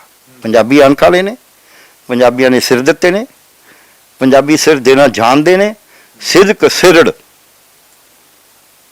ਇਹ ਉਹਨਾਂ ਦਾ ਜਿਹੜਾ ਹੈ ਨਾ, ਇਹ ਨਿਸ਼ਾਨ ਹੈ। ਸਿਦਕ ਵੀ ਹੈ, ਸਿਰੜ ਵੀ ਹੈ, ਸਬਰ ਵੀ ਹੈ ਤੇ ਸੰਤੋਖ ਵੀ ਹੈ। ਹੁਣ ਅੱਜ ਦਾ ਜਿਹੜਾ ਨੌਜਵਾਨ ਹੈ ਉਹਨੂੰ ਤਾਂ ਪਤਾ ਹੀ ਨਹੀਂ ਸਿਦਕ ਸਿਰੜ ਤੇ ਸਬਰ ਸੰਤੋਖ ਦਾ ਕੀ ਮਤਲਬ ਹੈ। ਉਹ ਤਾਂ 4 ਗਰਮ ਨਾਅਰੇ ਲਾਉਣਾ ਜਾਂਦਾ, ਬਸ 4 ਦਿਨਾਂ ਬਾਅਦ ਝੱਗ ਵਾਂਗੂ ਬਹਿ ਜਾਂਦਾ। ਇਹ ਵੀ ਮੈਂ ਤੁਹਾਨੂੰ ਦੱਸ ਦਿੰਦਾ, ਜਿਹੜੇ ਬੰਦੇ ਨਾ ਬਹੁਤੇ ਗਰਮ ਨਾਅਰੇ ਲਾਉਂਦੇ ਹੁੰਦੇ ਨੇ, ਜਿਹਦੇ ਪੁਲਿਸ ਫੜ ਕੇ ਇੰਟਰੋਗੇਸ਼ਨ ਕਰਦੀ, ਉਹ ਇਹ ਵੀ ਦੱਸ ਦਿੰਦੇ ਵੀ ਚਾਹ ਕਿੱਥੇ ਪੀਤੀ ਸੀ। ਇਹ ਭੁਲੇਖਾ ਨਾ ਰੱਖਿਓ। ਉਹ ਕਹਿੰਦੇ ਨੇ ਅਸੀਂ ਭਗਤ ਸਿੰਘ ਦੇ ਵਾਰਸ ਹਾਂ। ਆਹ ਅਲਮਾਰੀਆਂ ਭਰੀਆਂ ਪਈਆਂ ਨੇ ਭਗਤ ਸਿੰਘ ਦੀਆਂ ਕਿਤਾਬਾਂ ਦੀਆਂ। ਐਡੀ ਛੋਟੀ ਉਮਰ 'ਚ ਇੰਨਾ ਪੜ੍ਹਿਆ ਸੀ ਉਹਨੇ। ਇਹ ਤਾਂ ਢਿੱਲਾ ਨਹੀਂ ਪੜ੍ਹਦੇ। ਇਹਨਾਂ 'ਚੋਂ ਪੁੱਛੋ ਕਿੰਨਾ ਨੇ ਗੁਰੂ ਗ੍ਰੰਥ ਸਾਹਿਬ ਨੂੰ ਪੜ੍ਹ ਕੇ ਸਮਝਣ ਦੀ ਕੋਸ਼ਿਸ਼ ਕਰੀ ਆ, ਜਾਂ ਕਿਸੇ ਤੋਂ ਸਮਝਣ ਵੀ ਚੱਲ ਜਾ ਸਾਨੂੰ ਸਮਝਾ ਦੇ। ਭਾਈ ਗੁਰਦਾਸ ਦੀਆਂ ਵਾਰਾਂ ਕੀ ਨਹੀਂ ਸਮਝੀਆਂ ਨੇ। ਗੁਰੂ ਗੋਬਿੰਦ ਐ ਨਹੀਂ ਆਪਾਂ ਹੁੰਦਾ ਸਿੱਖੀ ਜਿਹੜਾ ਪੰਜਾਬ ਹੈ, ਪਹਿਲਾਂ ਸਿਕੰਦਰ ਆਇਆ, ਪੋਰਸ ਨੇ ਉਹਦਾ ਮੁਕਾਬਲਾ ਕਰਿਆ। ਫਿਰ ਸ਼ਾਹ ਹੁਣ ਆਏ, ਉਦੋਂ ਪੰਜਾਬੀ ਮੁਕਾਬਲਾ ਕਰਦੇ ਰਹੇ। ਫਿਰ ਮੁਹੰਮਦ ਗੌਰੀ ਆਇਆ ਤਾਂ ਉਹਦਾ ਮੁਕਾਬਲਾ ਹੋਇਆ। ਫਿਰ ਜੇ ਆਪਣੇ ਜਿਹੜੇ ਹੈਗੇ ਨੇ ਇਹ ਆਪਣਾ ਅਹਿਮਦ ਸ਼ਾਹ ਅਬਦਾਲੀ ਹੋਰੀ ਆਉਂਦੇ ਰਹੇ। ਫਿਰ ਸਿੱਖ ਮੁਕਾਬਲਾ ਕਰਦੇ ਰਹੇ ਉਹਨਾਂ ਦਾ, ਠੀਕ ਹੈ। ਅਤੇ ਔਰਤਾਂ ਫੜੀਆਂ ਹੋਈਆਂ ਸੀ 2200 ਔਰਤਾਂ ਗੋਇੰਦਵਾਲ ਦੇ ਪੱਤਨ 'ਤੇ। ਅਤੇ ਸਿੰਘਾਂ ਨੂੰ ਪਤਾ ਲੱਗਿਆ ਜਦ ਲੰਗਰ ਵਿਚਾਲੇ ਛੱਡ ਕੇ ਉਹ ਔਰਤਾਂ ਛਡਾਈਆਂ ਅਤੇ ਜਾ ਕੇ ਘਰੋਂ ਘਰੀ ਛੱਡ ਕੇ ਆਏ ਉਹਨਾਂ ਦੇ। ਭੱਜੇ ਨਹੀਂ ਵੀ ਉਹ ਭੱਜ ਜਾਣਗੇ, ਪਰ ਉਹਨਾਂ ਔਰਤਾਂ 'ਚ ਕੀ ਵੀ ਸਿੱਖ ਔਰਤ ਨਹੀਂ ਸੀ। ਸੋ ਆਪਾਂ ਇਹ ਸਮਝੀਏ, ਜਿਹੜਾ ਬੰਦੇ ਲੰਗਰ ਨਾ ਦਿਓ ਜੀ ਦੂਜਿਆਂ ਨੂੰ, ਉਹ ਭਾਈ ਲੰਗਰ ਤਾਂ ਗੁਰੂ ਦਾ, ਤੂੰ ਕੌਣ ਆ ਦੇਣ ਜਾਂ ਨਾ ਦੇਣ ਵਾਲਾ। ਜਿਹੜਾ ਕਹਿੰਦਾ ਉਹ ਸਾਤੋਂ ਸਿੱਖਾਂ ਤੋਂ ਆਏਂ ਕਿਉਂ ਮੰਗਦੇ ਨੇ। ਸਿੱਖ ਤਾਂ ਇੱਕ ਫਲਸਫਾ ਹੈ। ਸਿੱਖ ਕਿਸੇ ਨੂੰ ਕੁਛ ਨਹੀਂ ਦਿੰਦਾ, ਉਹ ਫਲਸਫਾ ਦਿੰਦਾ। ਜੋ ਕੁਛ ਦਿੰਦਾ ਉਹ ਫਲਸਫੇ ਦੀ ਤਾਕਤ ਹੈ ਸਿੱਖ 'ਚ, ਦੂਜੇ 'ਚ ਨਹੀਂ ਹੈ। ਸੋ ਉਹ ਜਿਹੜੀ ਜੋਤ ਹੈ, ਉਹ ਜਿਹੜੀ ਜੋਤ ਦੱਸਦੀ ਹੈ ਮਨ ਤੂੰ ਜੋਤ ਸਰੂਪ ਹੈ ਆਪਣਾ ਮੂਲ ਪਛਾਣ। ਉਹ ਜਿਹੜੀ ਜੋਤ ਉਹ ਕਹਿੰਦੀ ਹੈ ਰਾਜੇ ਸੀ ਮੁਕੱਦਮ ਕੁੱਤੇ ਜਾਏ ਜਗ੍ਹਾ ਨੇ ਬੈਠੇ ਸਕਦੇ। ਇਹ ਕਹਿ ਸਕਦੇ ਨੇ, ਕਹਾ ਕੇ ਦਿਖਾਓ। ਇਹ ਕਹਿ ਸਕਦੇ ਨੇ ਕਲ ਕਾਤੀ ਰਾਜੇ ਕਸਾਈ ਧਰਮ ਪੰਖ ਕਰ ਉਡਰਿਆ, ਕੂੜ ਮਾਵਸ ਸੱਚ ਚੰਦਰਮਾ ਦੀਸੇ ਨਹੀਂ ਕਹਿ ਚੜਿਆ, ਹਉ ਭਾਲ ਵੀ ਕੁੰਨੀ ਹੋਈ ਅੰਧੇਰੇ ਰਾਹ ਨਾ ਕੋਈ।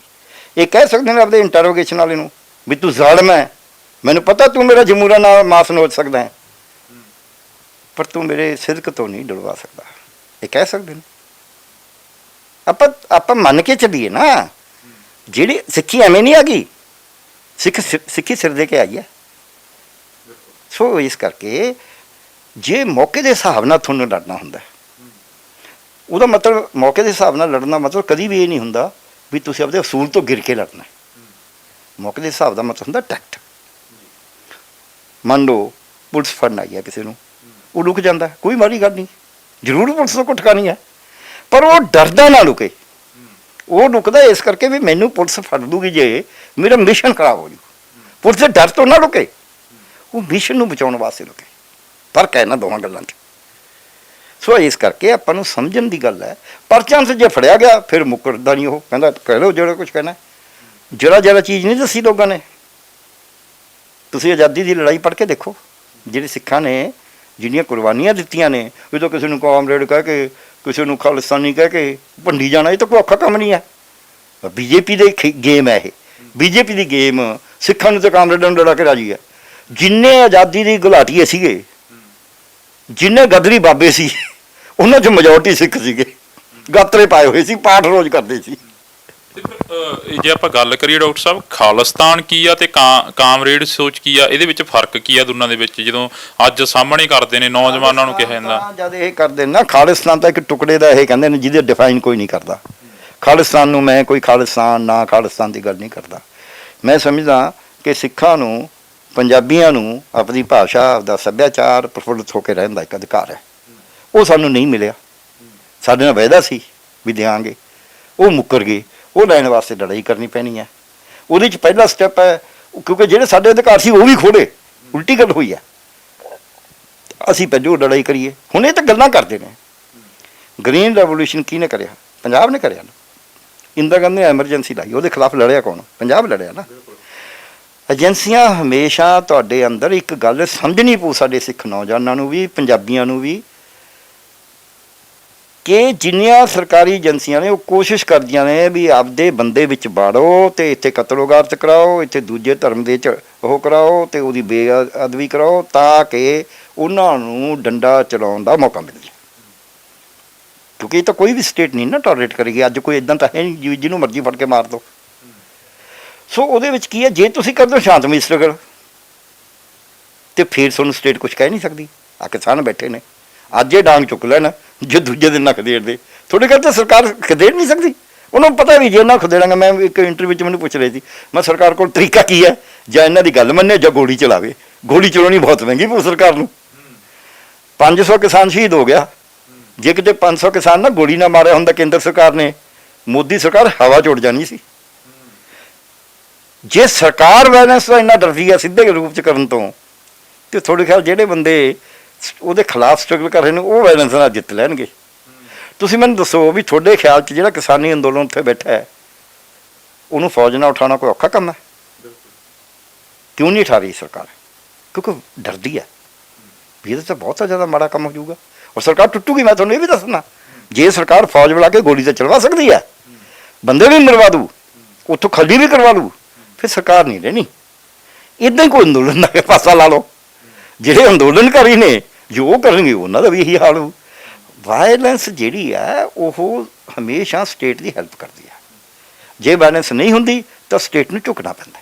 ਮੁੱਖ ਦੀ ਗੱਲ ਆ ਵੀ ਜੇਕਰ ਹਲਚਲ ਹੁੰਦੀ ਆ ਦੋਨਾਂ ਪਾਸਿਓਂ, ਕਿਸੇ ਪਾਸਿਓਂ ਵੀ ਹੁੰਦੀ ਆ, ਤਾਂ ਉਹ ਤੇਰਾ ਹਾਰ ਗਈ ਜਿਹੜੀ ਤੇਰਾ ਹਲਚਲ ਕਰੂਗੀ, ਕਿਸੇ ਪਾਸਿਓਂ ਵੀ ਬੈਲੈਂਸ ਕਰੂ। ਹਲਚਲ ਨਹੀਂ, ਹਲਚਲ ਤਾਂ ਹੁੰਦੀ ਰਹਿੰਦੀ ਹੈ। ਹਲਚਲ ਤਾਂ ਐਜੀਟੇਸ਼ਨ ਵੀ ਹਲਚਲ ਹੈ।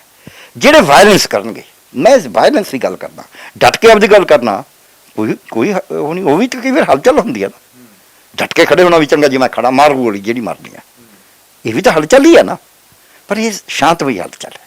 ਮੈਂ ਇਹ ਕਹਿਣਾ ਵੀ ਜਿਹੜੀ ਸ਼ਾਂਤਮਈ ਹਲਚਲ ਹੈ, ਸਿਦਕ ਦੇ ਨਾਲ, ਕਹਿੰਦਾ ਮੇਰਾ ਸਿੱਖੀ ਸਿਦਕ ਨਾ ਜਾਏ, ਜਾਨ ਜਾਏ ਭਾਵੇਂ ਜਾਏ, ਪਰ ਮੇਰਾ ਸਿੱਖੀ ਸਿਦਕ ਨਾ ਜਾਏ।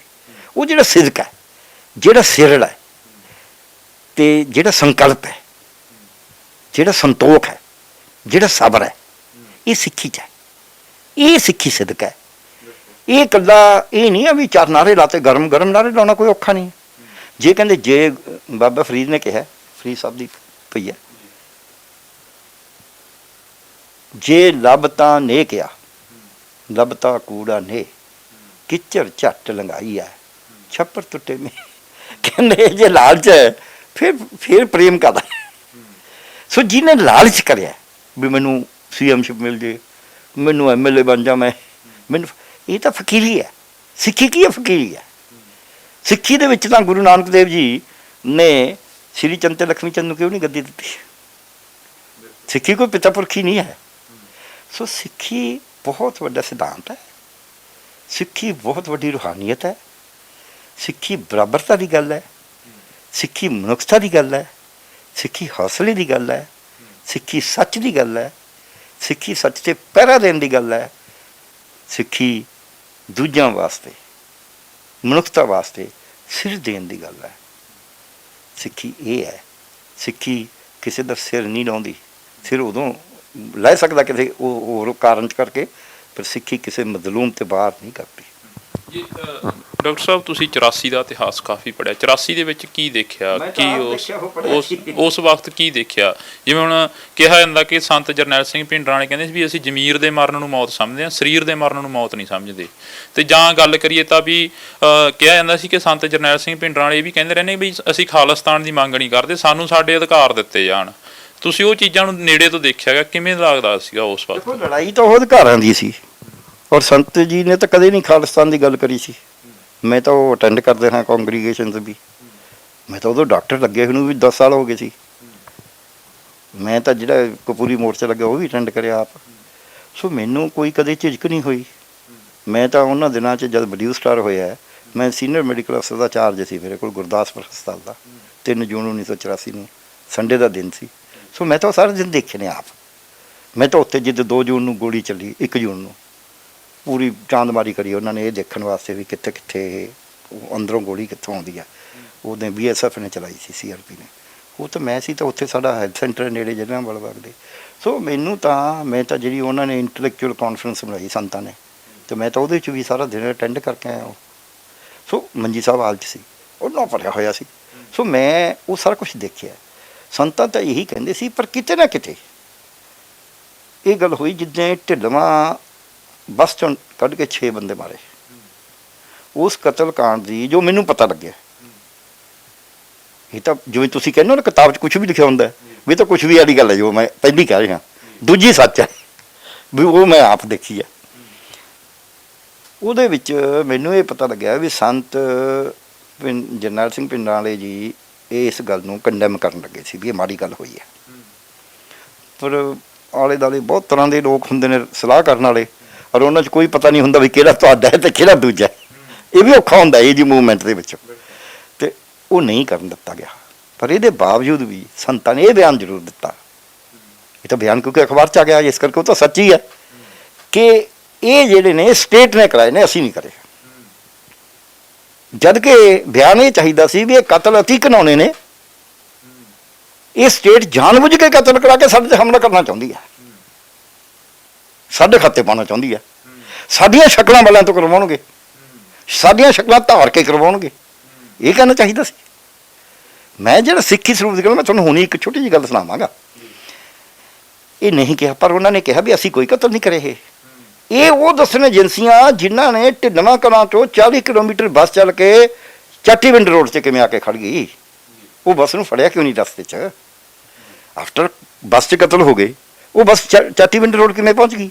ਇਹ ਸਵਾਲ ਕਰਿਆ ਸੰਤਾਂ ਨੇ, ਅਤੇ ਇਹਦਾ ਸਵਾਲ ਸਟੇਟ ਨੇ ਤਾਂ ਦੇਣਾ ਹੀ ਨਹੀਂ ਸੀ, ਕਿਉਂਕਿ ਸਟੇਟ ਨੇ ਤਾਂ ਕਤਲ ਕਰਾਏ ਸੀ।